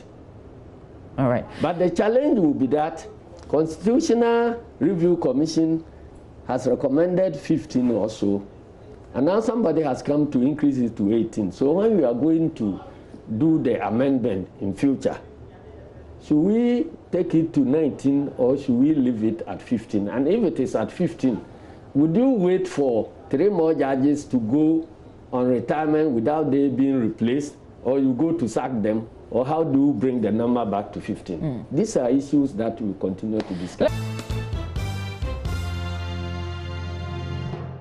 Let's talk about COVID-19. The NDC set up a COVID-19 team. Yeah. Are you impressed with the work that they've done so far? Sure, I'm very impressed. What difference have they made? Oh, they have come up with, in fact, if you are assessing anybody, you assess that person based on the assignment you've given and measure and see how much of the objectives have been achieved. And so the objective of NDC setting up that committee was to respond to the call by His Excellency the President that we are in a very difficult situation, so all hands must be on deck. We are fighting an invisible enemy, so we must pool all our resources together as a nation to be able to fight that enemy. So we are in a position, we don't control government resources, we can only control our own individual resources. And so, but we have people who have knowledge and expertise in fighting in such diseases or dealing with such situations. So we decided that let us put a team together who will also be doing work and then be looking at best practices elsewhere and putting together memos to be advising the government team as to how best to handle certain things. So that's what the team has been doing? Yes, and they've done it very well. Because so far they've submitted about 3 different papers. They've made a lot of suggestions. Is it what they do in the press briefings? Is it when you say they presented memos? Is it privately to governments? Written memos with recommendations and all that. Directly to government? Directly to government. Okay. So they've presented some of them. How many have been presented so far? One was even presented to His Excellency the President himself when there was an occasion where he invited leadership of political parties. Our national chairman presented one. So what have they done with those suggestions? Those recommendations? A lot of the suggestions have been taken on board. A lot of them have been taken on board. And then there are others too which have been taken on board partially, and there are others which have not been dealt with at all. There are those who criticize your party and your flag bearer, John Dramani Mahama, for taking advantage of the current situation and holding press briefings and giving out PPEs sometimes. So basically just playing political game with what is happening. Why? Do they understand the meaning of the president calling everybody to come on board for us to fight? And if you have any means of helping that call, you mean that the better way to be a good citizen and a good statesman is for President Mahama to have folded his hands, stayed in his corner, and said, it is the government that is in power, let them do it and let's see the outcome. Do you think that that would have been a better response as a responsible state person? I don't think so. So those who hold that opinion, let them continue holding that opinion. We believe in our opinions, and we believe that we undertook the best of actions. One area that we had cause to complain about was that we didn't see emphasis being placed on protecting the frontline staff to be able to help us fight the disease, because every war has its generals. So if it were to be a military warfare, you'll be talking about weapons and ammunition and other things for soldiers. Now we are not in that type of war. We are in a health war. So the frontline staff must be our priority, because you protect them first so that you position them to protect the rest of us. So if their protection is not prioritized, and they are also capable of being killed, then the little protection they have, they'll reserve it for themselves, and they will not go to undertake the type of risk that will put them in harm's way. Because doctors and nurses are not immune to the disease by virtue of their training, only by virtue of their training. They may be, very knowledgeable in this, knowledgeable in that one. Why? Having doctors died, the last time I heard some figure of about 13 medical staff having challenges and so on. And I know one prominent... in Ghana? You mean 13 medical doctors have died in Ghana? No, not died. I say challenges. I mean positively tested. But at least I've heard of one professor at Kolebu who we painfully lost. This is a repository of medical knowledge, and it will take a long time for us to replace. Well, we have quite a number of nurses and midwives confirmed by the council who have tested positive, and one person has died. So I'm saying that the thing you ought to do is to emphasize on their protection and their safety first. But we've made a lot of progress, would you agree? They can save others. We've made a lot of progress. We're not where we used to be. Even in terms of the PPEs. That is true, but we are not there yet. We could have made better progress if we had been listening to Punch earlier on. Now, even as you speak now, when the president comes to address the nation, he talks about, first of all, they were lumping the testing figures and the positive figures together so nobody can follow the trend. We made a lot of noise, and luckily for us, they've listened. We are now having daily testing results and so on. So you are able to monitor the progress of the disease, which is commendable. But again, we said that these PPEs, you know, they are consumables. Okay. So it doesn't make any sense for government to just come and tell us that we have imported so many thousands of facial masks, we have brought so many millions of this, so many thousands of this, without relating it to our requirements. Because to communicate and put our minds at ease, you should be able to tell us that if it is about facial masks to the frontline staff, what is our national requirement for facial masks at our various health facilities?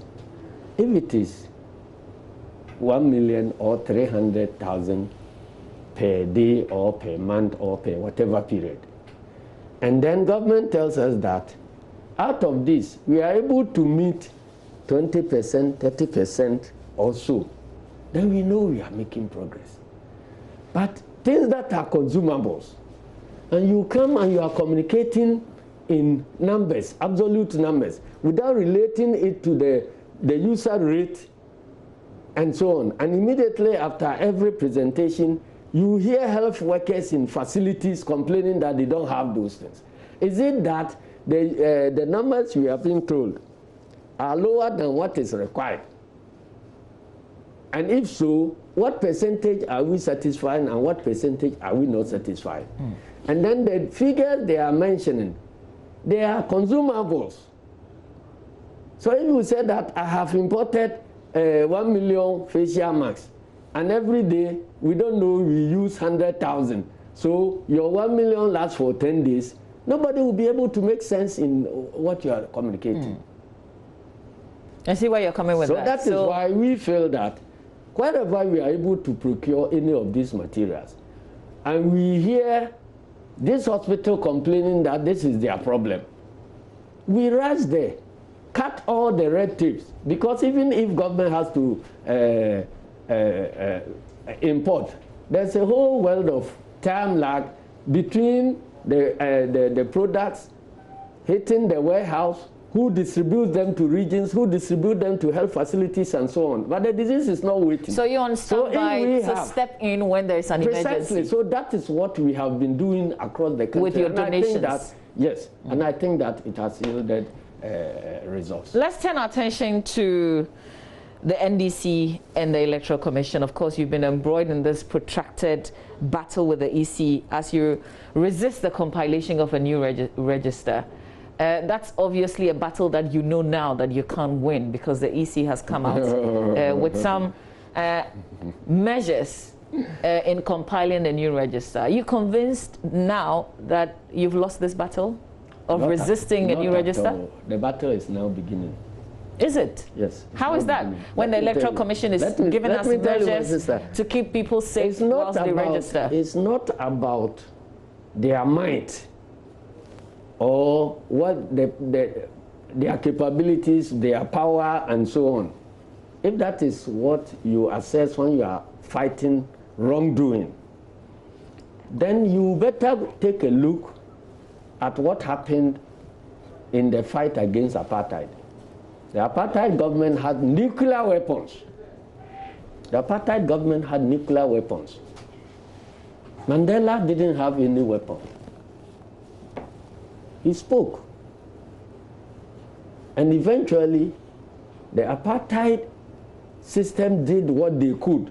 In the end, they had to eat a humble pie. So what are you prepared to do? And accept what else are you prepared to do to get the EC to back down? And accept the fact that people who are determined to seek justice take advantage of their God-given rights cannot be suppressed by any power on earth. What else are you prepared to do as a party? The fight is going to be a long fight.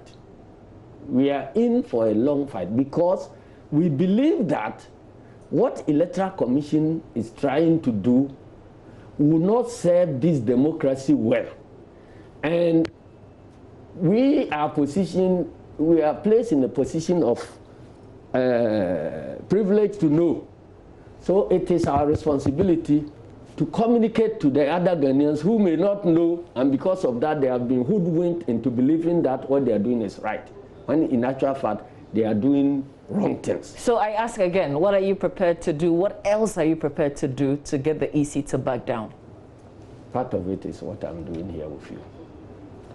This is a big platform. We are fighting with facts and figures, and the ordinary Ghanaian is a discerning Ghanaian, discerning human being. When they realize the truth about a situation, they will go for the truth.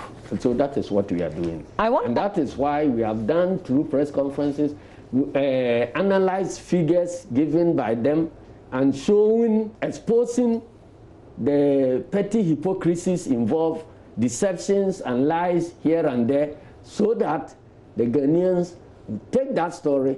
They should listen to Electoral Commission and see who is serving the ends of democracy in this country. The Electoral Commission released a press statement yesterday, and I'm reading from the Ghanaian Times, the center spread, whilst we also put on our screens the measures that it intends taking so that Ghanaians are safe whilst they register for the process. So they say all officials of the Commission will be in appropriate personal protective equipment to undertake the exercise. Electorate will be required to maintain a minimum distance of 1 meter while in a queue to register, as the wearing of a face mask is compulsory before one enters the registration center.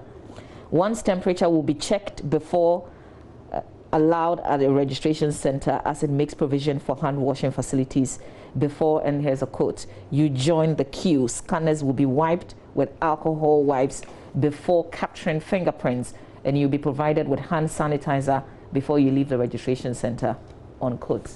This should make you happy. This is an attempt to divert the attention of the nation from the issues we are raising. They know they can't respond to the issues. So they are diverting attention of the nation from the facts and figures and the story they tell about the registration. So they now move to another area where they are talking about how to protect you from. Well, is it they've moved to another area, or they are still, because they've been there, they've always been here, and so they are progressing, they are making progress. The issues we have raised about how they are going to capture data, and the data they are going to capture portending danger for our democracy. Let them come and respond to those issues. They should not divert the attention of the nation from those issues to just protection during registration. The issue we have raised now, as far as we are concerned, is about the equity of undertaking that exercise with the type of laws and arrangement they are making. And I'm sure you're talking about that CI. Yes, that is what we are. Which is in Parliament. But by the way, yes, the committee where the CI is, the person who chairs is from the minority. Yes, but he can't do anything about it. Nobody can do anything about that CI now. Nobody. If you know how Parliament processes this type of constitutional instrument, being a subsidiary form of legislation, does not go through the processes as ordinary bills go through. In an ordinary bill, with an ordinary bill, the government lays the bill, and then the bill, during its life in Parliament, can be subjected to amendments. It may come out as a completely new bill, far different from the original thing, before it becomes an act. So Parliament can process it in several ways. With the case of constitutional instrument, once it is laid in Parliament, Parliament cannot change a comma. But we know that it's been withdrawn twice. Yeah, that is precisely the point. It's been withdrawn twice because each time it is laid, one problem is discovered, and because Parliament cannot amend it, they will proceed and talk to the Electoral Commission that, can you please withdraw it? Otherwise, we are legislating a situation of absurdity. The law is absurd. It cannot be implemented. So all is not lost. So that's why there's still some things that are able to do. You have said at least the committee is effective in recognizing things. That I didn't say the battle is lost. You began by saying that because the Electoral Commission has announced these measures, the battle is lost. I didn't say that emphatically. I was just drawing your attention to. No, I mean, you began by asking me your first question. By seeing these measures, doesn't it tell you that you've lost? And I'm saying that you yourself are now admitting that the battle is not lost at all. We haven't gone anywhere yet. Because these measures can only be implemented when there is a law to do registration. And if there is an issue about the law, and you don't resolve that issue, you don't talk to the issues about the law, and you are talking about how the law will be implemented after it has been passed, then you are jumping the gun. Mr. Ketia, you lost the 2016 general elections. Can we clear with this register? Can we clear that that little issue first? Okay, I'll come to that. Please go ahead. So, Electoral Commission keeps on withdrawing the law and laying it, withdrawing and laying it because of their recalcitrant. They took a decision to just avoid all the safeguards that we have established in putting together laws about our elections.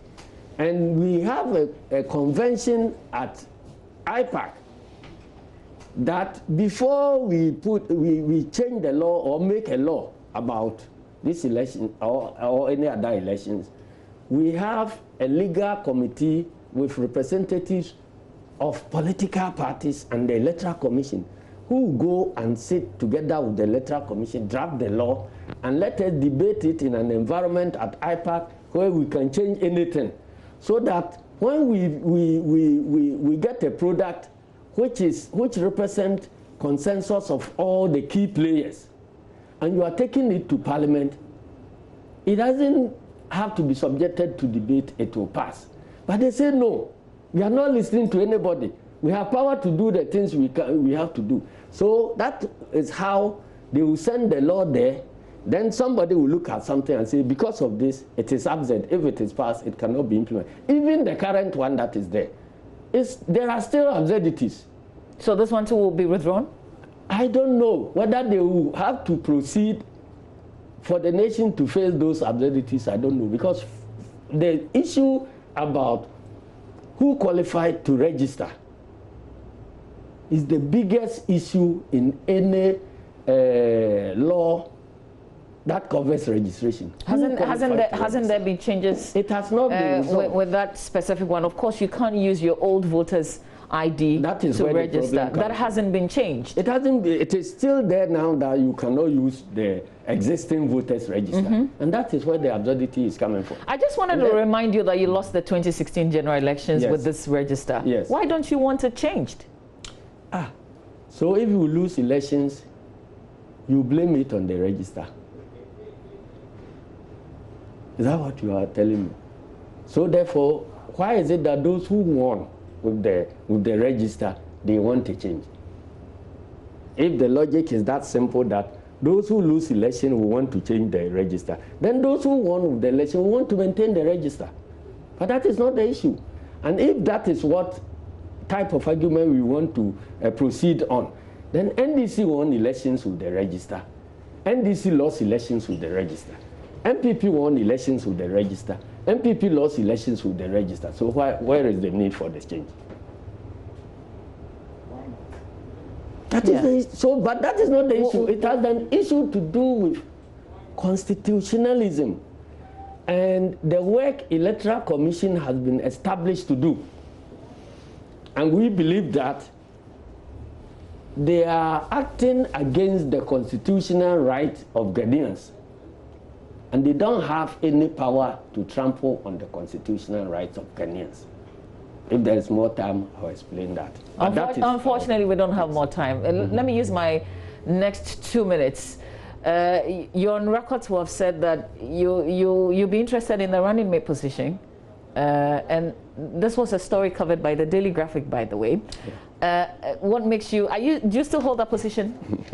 Yes, why not? What makes you a good running mate or a better one? I'm not saying that I'm going to make myself a running mate. I was asked whether if I'm given the opportunity, I'll accept it. And I said, yes, I'll accept it. If I begin to go around campaigning that I want to be running mate, can you vote for me or can you help me to become running mate? Then you are right in asking me, why do I think I should be a better running mate? Oh, but if you're interested, you can be lobbying. No, please, I'm saying that the position of a running mate is not a position to be enjoyed.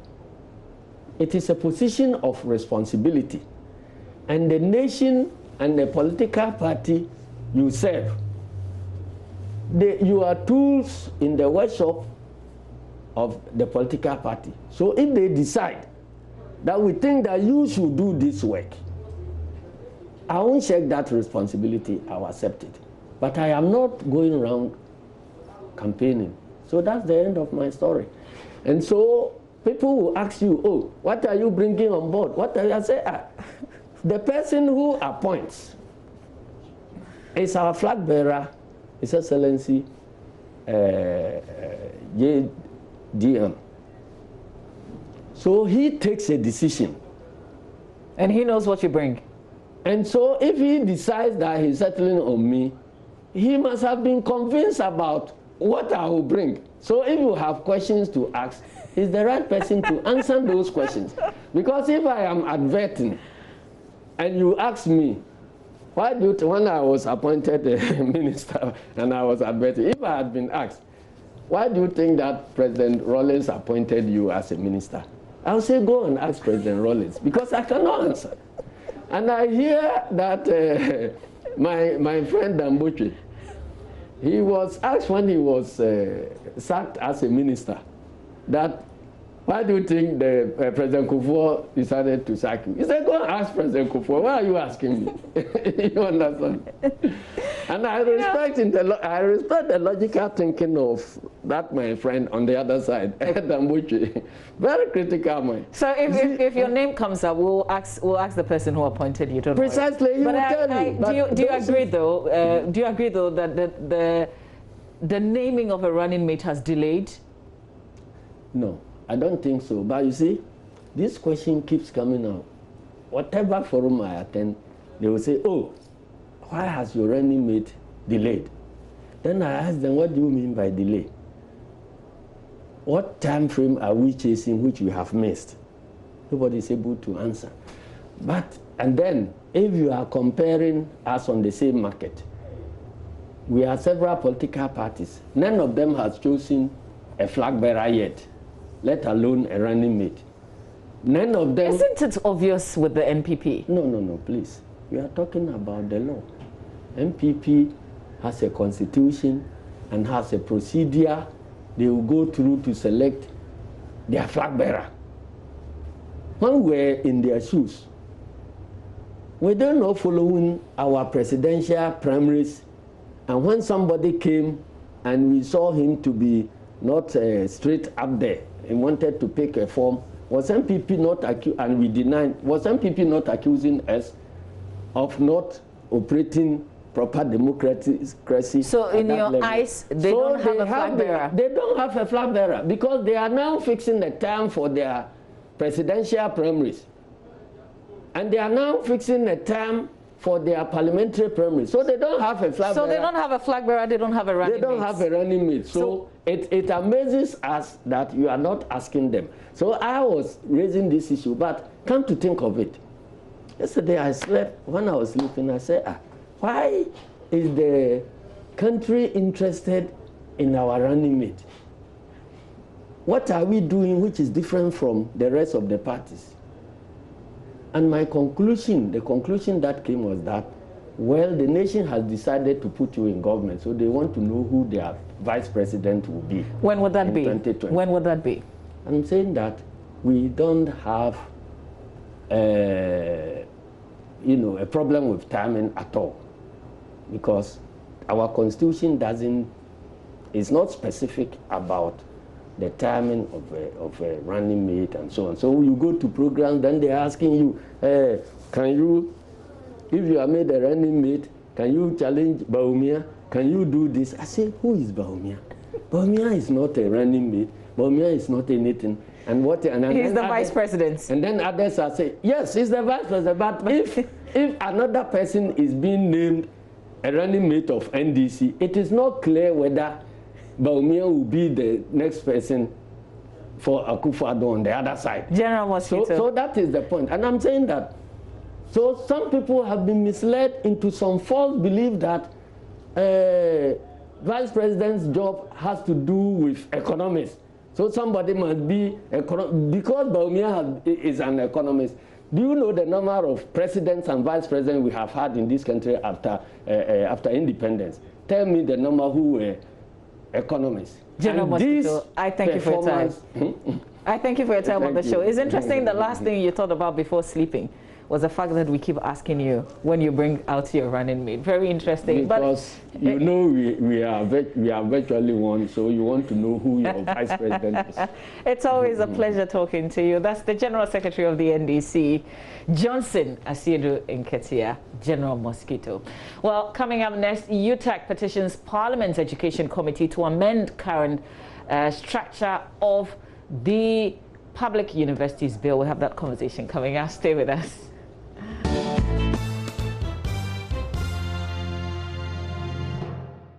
Well, a great interaction there. The General Secretary of the NDC, Johnson Asiedu Nketia, and that interaction with Mamavi, after you've watched it, definitely will be uploaded onto our relevant social media platforms. You can get all those updates on Facebook, Joy News on TV, through our Twitter handle at Joy News on TV, and then all those uploads also will be on Joy News TV, our official YouTube channel, and of course, myjoyonline.com. Now let's talk about something that also has been occupying the public space in the last couple of hours. We're talking about the concerns being raised by education authorities at the tertiary level, especially at the university level, about the Public Universities Bill.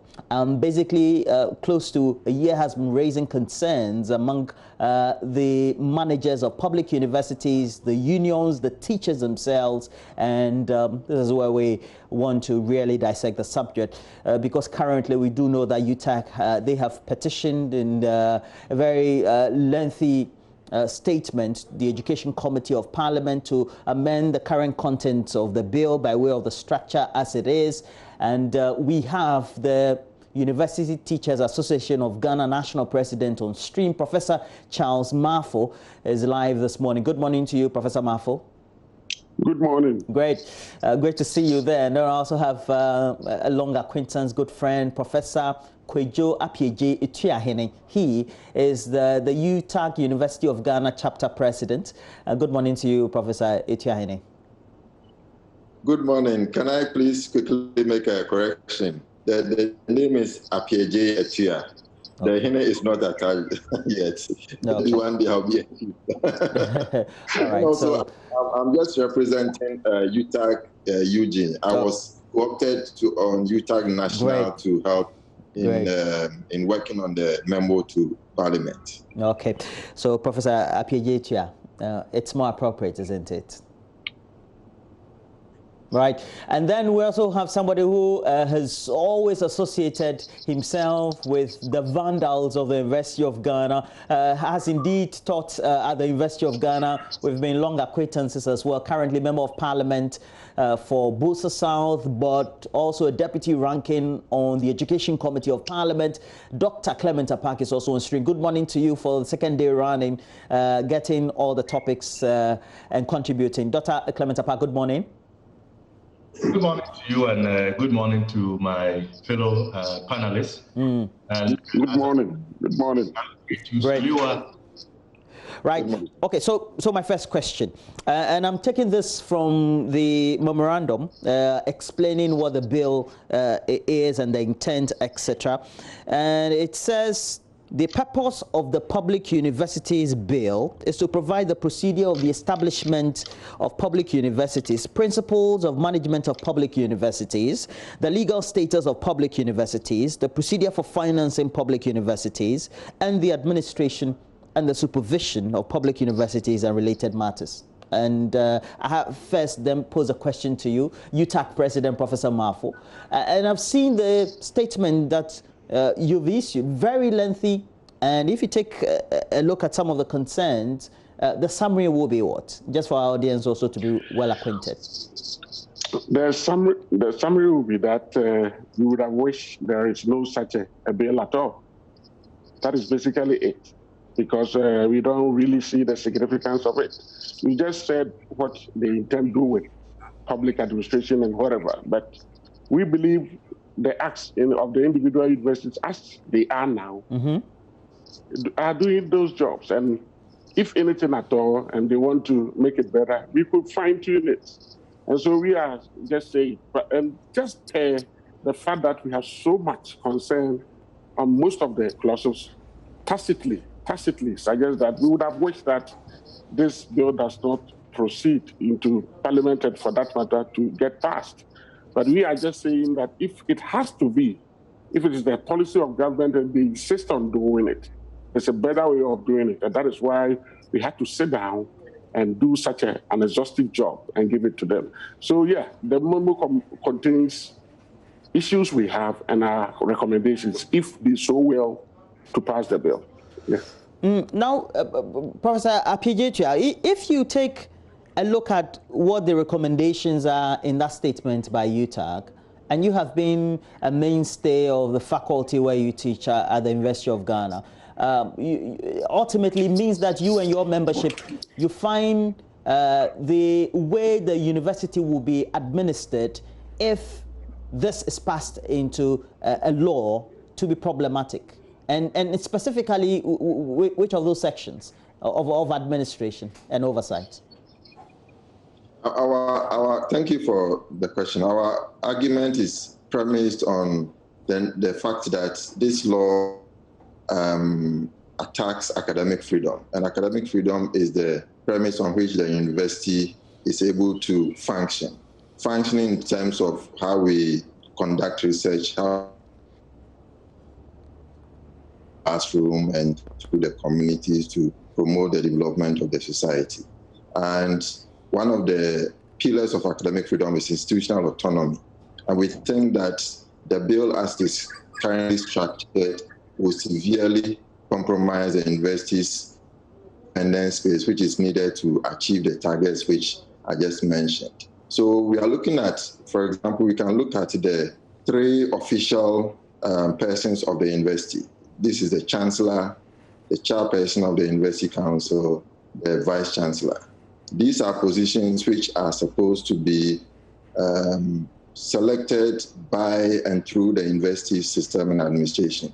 And so for example, with the Chancellor position, the Constitution is clear, and as Article 68(2), that the President cannot be a Chancellor, and for that matter, he cannot be involved in the appointment of the Chancellor.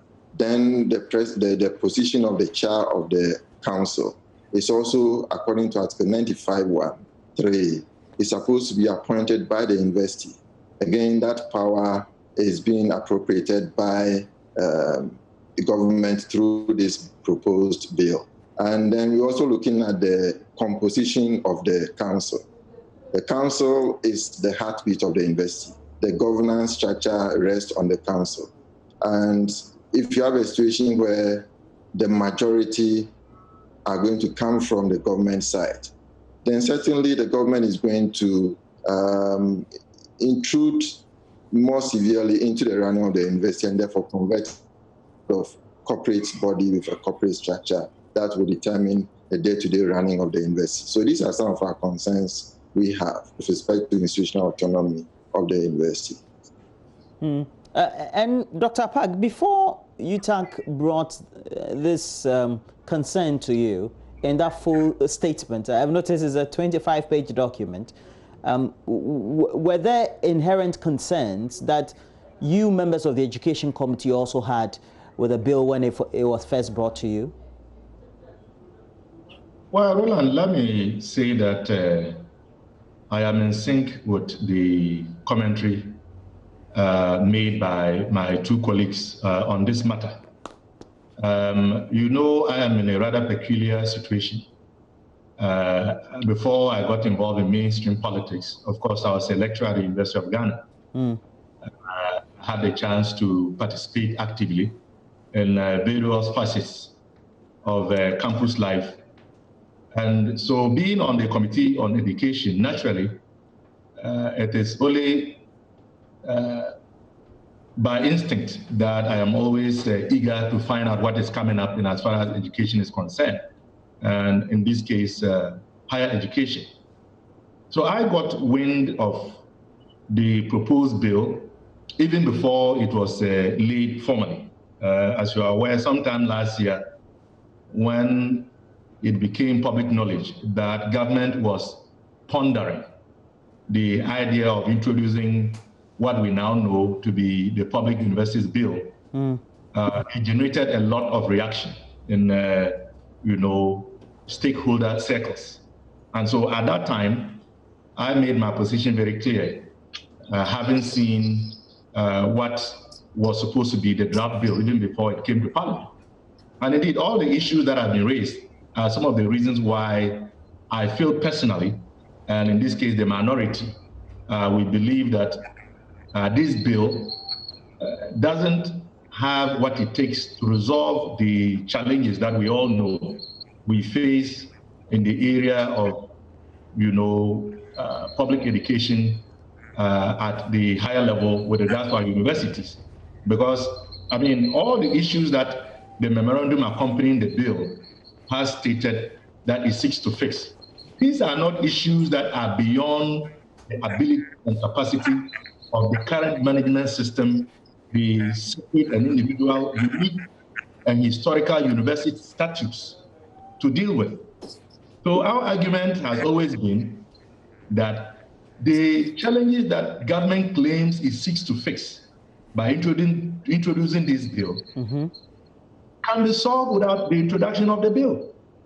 But if you take a critical look at the bill, clearly, if this bill, the way it has been presented, is passed into law, then what we value most as academics, as academic freedom, is lost forever. But when you have the president appointing 6 out of 9 council members who have the final say in almost every facet of endeavor, be it academic or otherwise, on a university campus, where you are limiting student representation, you are limiting representation by, unions on campus. And at the same time, you are now inviting the minister to give approval for universities to enter into partnerships or agreements in furtherance of their objects or their mandate in consultation with the NTCE. And then the universities, by and large, now become, part of the executive arm of government. And that is why, all stakeholders, and I say so with all certainty, have challenged the purpose, the usefulness, And even whether this bill is needed, it is only government, as far as I know, that seems to think that this bill is necessary. All the stakeholders that I know of, whether it is students, former vice chancellors, current vice chancellors, university councils, UTAG, TEU, FUSAG, I don't know of any major stakeholder in the public university space that in agreement with government, what government is trying to do. Right. But Professor Mafo, the point is that if you look at the structure of public universities across board, and even for those that are private, but are even part of the top-notch ones, it's by trusteeship. And the funding of public universities always comes from the state and government. And so if you have government taking the role of appointment and seats to have their representatives on how the universities are managed, well, I'm thinking in my lay non-academic mind, it makes a lot of sense. Roland, thank you. I mean, that is just what you said. In your lay mind as a non-academic. I mean, the university has been there since what? The beginning of Ghana, let me say that. And so one would ask, since that period, hasn't the government had, or the government been in existence? Why have they not taken any step to venture into university activities and to control us? You see, I've always been saying that there's a clear distinction between regulations and control. Government has always found ways of regulating the universities. And that is why in a society like Ghana, we have laws in place. And so if you think, let's say a vice chancellor or somebody in some managerial position in the university has done something wrong, you pursue the person by prosecuting him through the law or using the laws of the state. That is the use of regulation. But here, as Dr. Park rightly pointed out, I mean, if we have structures that we believe actually solidify our sense of independence, and all of a sudden somebody want to come in with new rules, new regulations, and then the person goes ahead to tell you that there is nothing to fear. Those steps can only be ominous, right? That is to suggest to you that maybe there is some attempt to do something untoward. And that is what we want to prevent. And so we are just saying, and then as Professor Tuan also rightly pointed, through constitutional instruments, as academics, we should not really just sit there and watch when the constitution of the nation is being trampled on, even an aspect of it. And so that is all that we are saying. In fact, we have gone even further. You guys have gone even further, because one would have thought that we could have even called for total rejection. As some of our members have started even doing, I've seen hashtag reject public PUB now. But we thought, I mean, we live in a jurisdiction where if you don't take care, you say you just don't want it, and then it gets to parliament. And as we normally say, minority will have its say, and government or majority will have its way. We don't want that situation. And that is why we thought we should suggest, bring forth, recommend, and say that, look, as I said earlier, tacitly, maybe we are better off if this law does not proceed, if this law is just curtailed at some point. But you really want to proceed, do it in such a way that the fundamental, I would say that it is the stool of the university.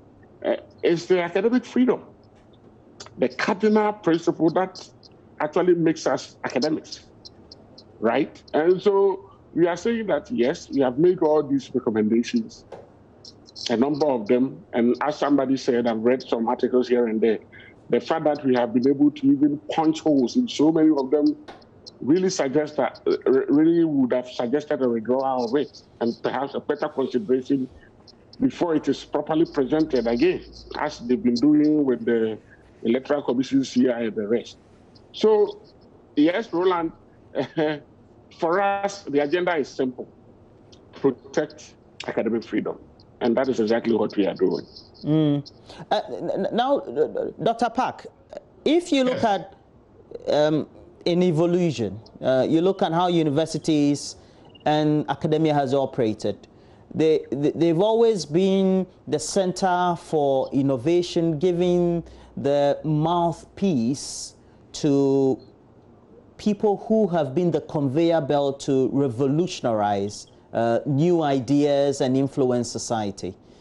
So the intent of these propositions of opposition is just to create that environment where the academicians are on the campuses, and within the structure they operate within their own remits?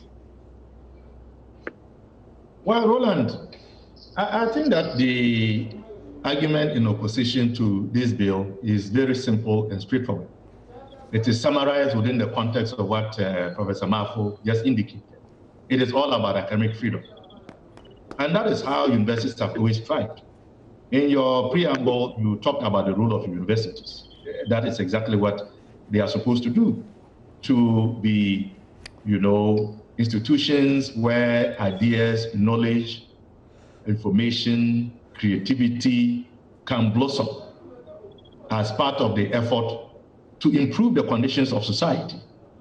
And competition, individuality, uniqueness is part of those ingredients that make universities what they are. And in fact, I don't know in any part of the world, and I have lived and taught in some other parts of the world, the current trend is actually in opposition to what our government is proposing. And this is why, if you read the position paper by the Academy of Arts and Sciences, they very clearly that what the bill is seeking to do is retrogressive, and that was going to push the academic institutions decades backwards. So when you look at what government is trying to do, and you factor in the issues that government claims it wants to resolve by the introduction of this bill, vis-a-vis the sacrifice of academic freedom, the potential victimization of academics whose conduct, writings, presentations, articles, a government of a day may not find palatable, by virtue of having a majority on the council, victimizing lecturers, be it in their application for grants, application for promotions, and the mere fact that the universities would now be required to actually seek the approval of a minister, a political appointee, in order to enter into agreements within or within the country or outside of the country. This clearly cannot be progressive. And that's why I have said that if I were government, this bill needs to be abandoned. It needs to be withdrawn, because it is not going to resolve any known challenge that we know we face in our public university sector. It is only going to exacerbate the current situation, perhaps even make academics timid. A lot of them will feel victimized, and that in itself is going to be detrimental for our foreign. So for me, if you have my honest opinion, I think that the bill should be withdrawn. And if government is still insistent that it wants to do something about the governance structure of our public universities, they can start all over by first engaging the key stakeholders for them to be the movers of identifying what the issues are, and then proffering how best they can be resolved, on the basis of which government can then put together a bill that would not seek to destroy what has been built over several decades. Now, Professor Apiejetia, if you take a look at clause 5 to 12, and comprehensively you look at how it resonates with the appointment and what government or a government would intend to do by having its representative on the council, is it not just to be able to create the sink for public tertiary education management and link it to policy so that then there's a certain connectivity of tracking what really is being done based on funding that is coming from state coffers into public universities. So they want to have their representatives there. Certainly, according to the structure that has been there since ages, government representation has always been there. But here we have a model that is going to severely hamper what we call self-governance at the university level. Why the majority of the space should be given to the university to be able to regulate affairs on the campuses, to deal with what should be taught and what not should be taught, who should be admitted and who should not be admitted, students' issues on the campuses, and even the financial matters of the campuses. So we are talking about autonomy for the university. Bill says the university is a semi-autonomous body. It is not. It is an autonomous body.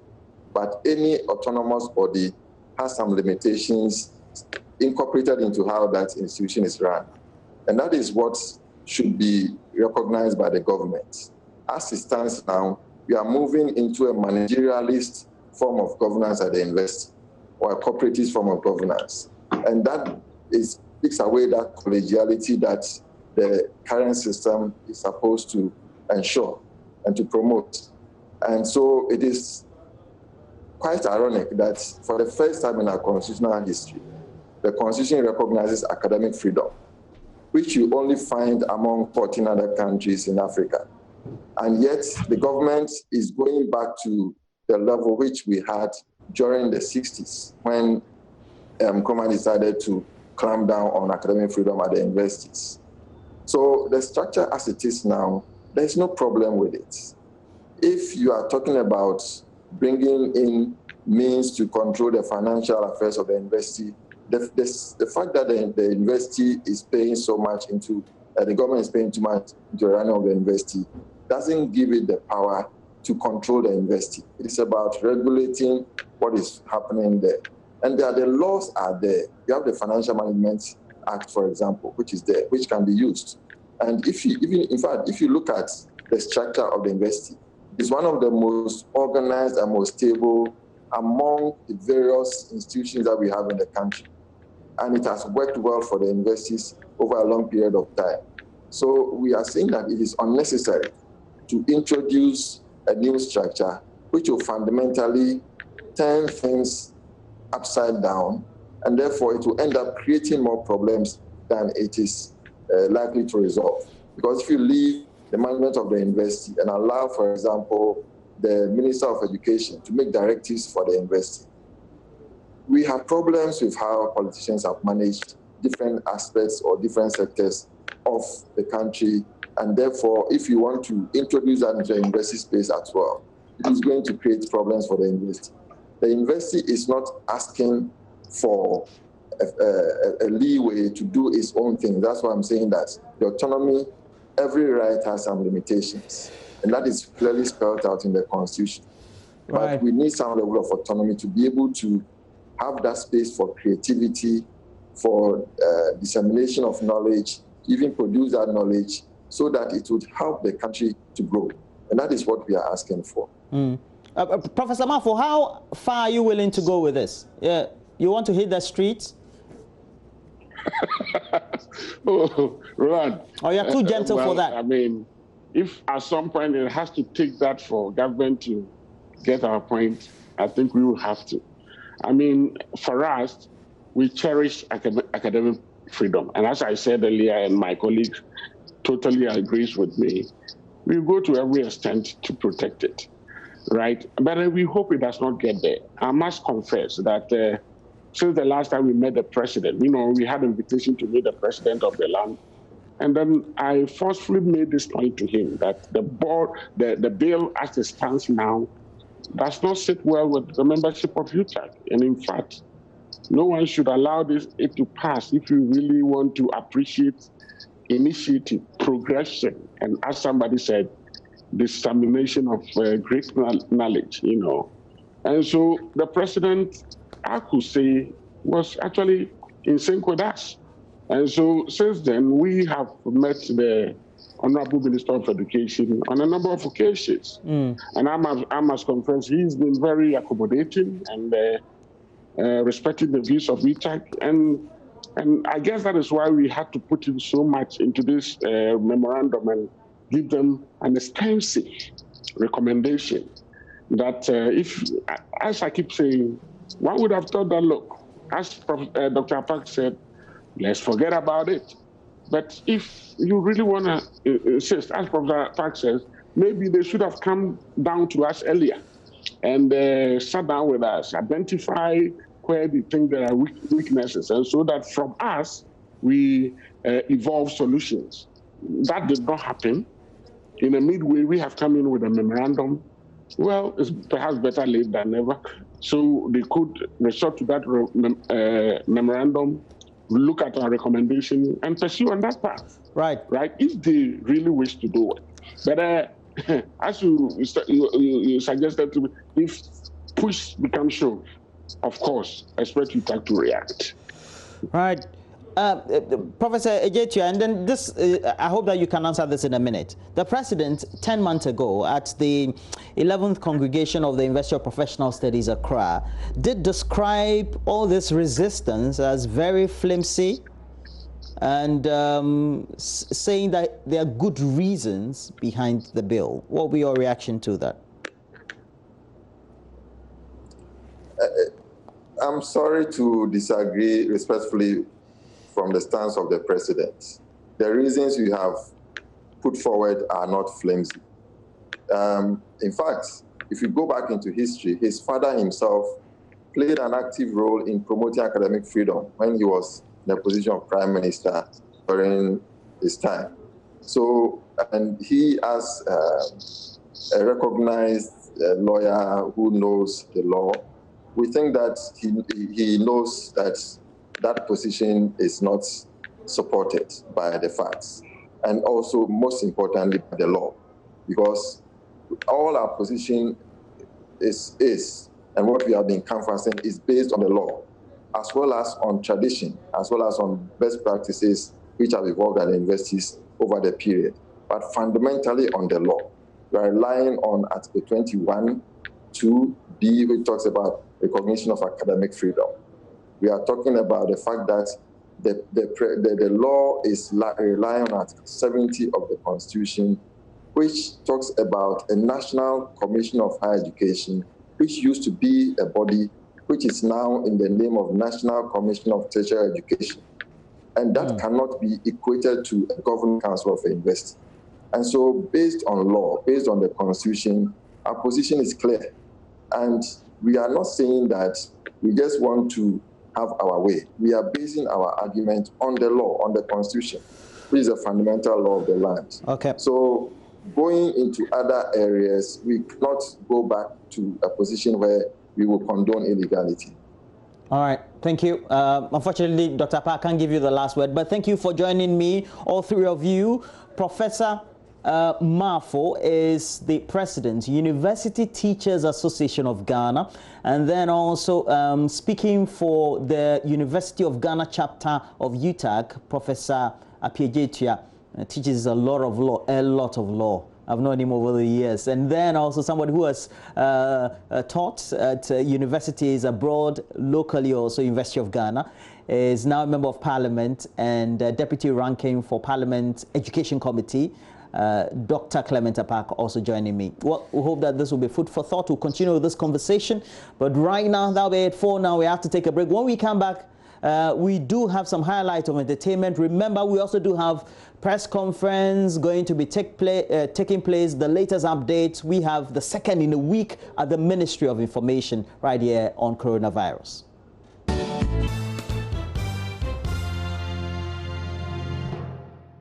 Good morning, my name is Kadi and this is Showbiz right here on the AM show. Now to my very first story.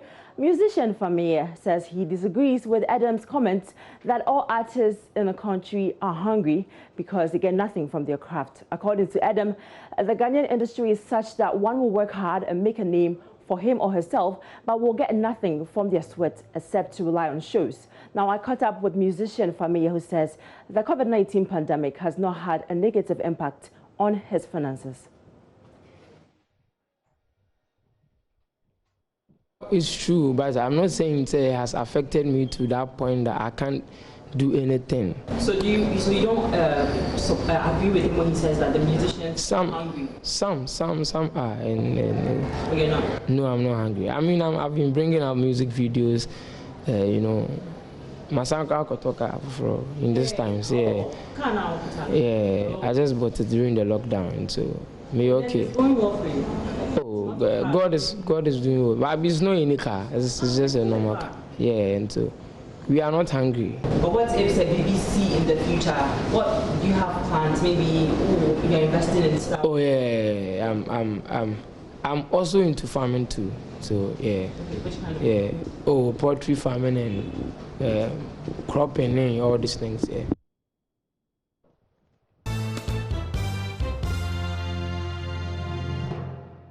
Now, away from that, President of the Creative Arts Council, Marco Kwekumante, has disclosed that American music producer Jack Knight has plans of building an ultra-modern recording studio here in Ghana. Now, speaking on Daybreak Hits on Hits 103.9 FM on Wednesday, Mr. Kwekumante reviewed Jack Knight's plans to make Ghana the center and home of African music. So listen to this. It might not be too loud, but this is Jack Knight in USA. Those of you who do not know Jack Knight, you can Google Jack Knight. A few days ago, that's what Jack Knight sent to me. Hey Mark, what's going on? This is Jack.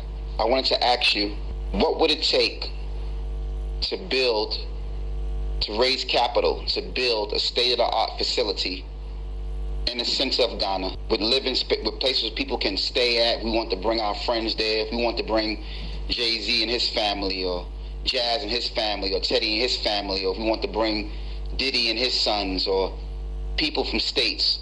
I think the focus is for us to figure out, what do we need to get you, how does it need to look in terms of building a state-of-the-art facility in Ghana to make Ghana the center and home of African music, to make it the Mecca of African music and sound, to have everybody from Sudan to Tanzania to Ethiopia to Nigeria, to Uganda, to Kenya, coming there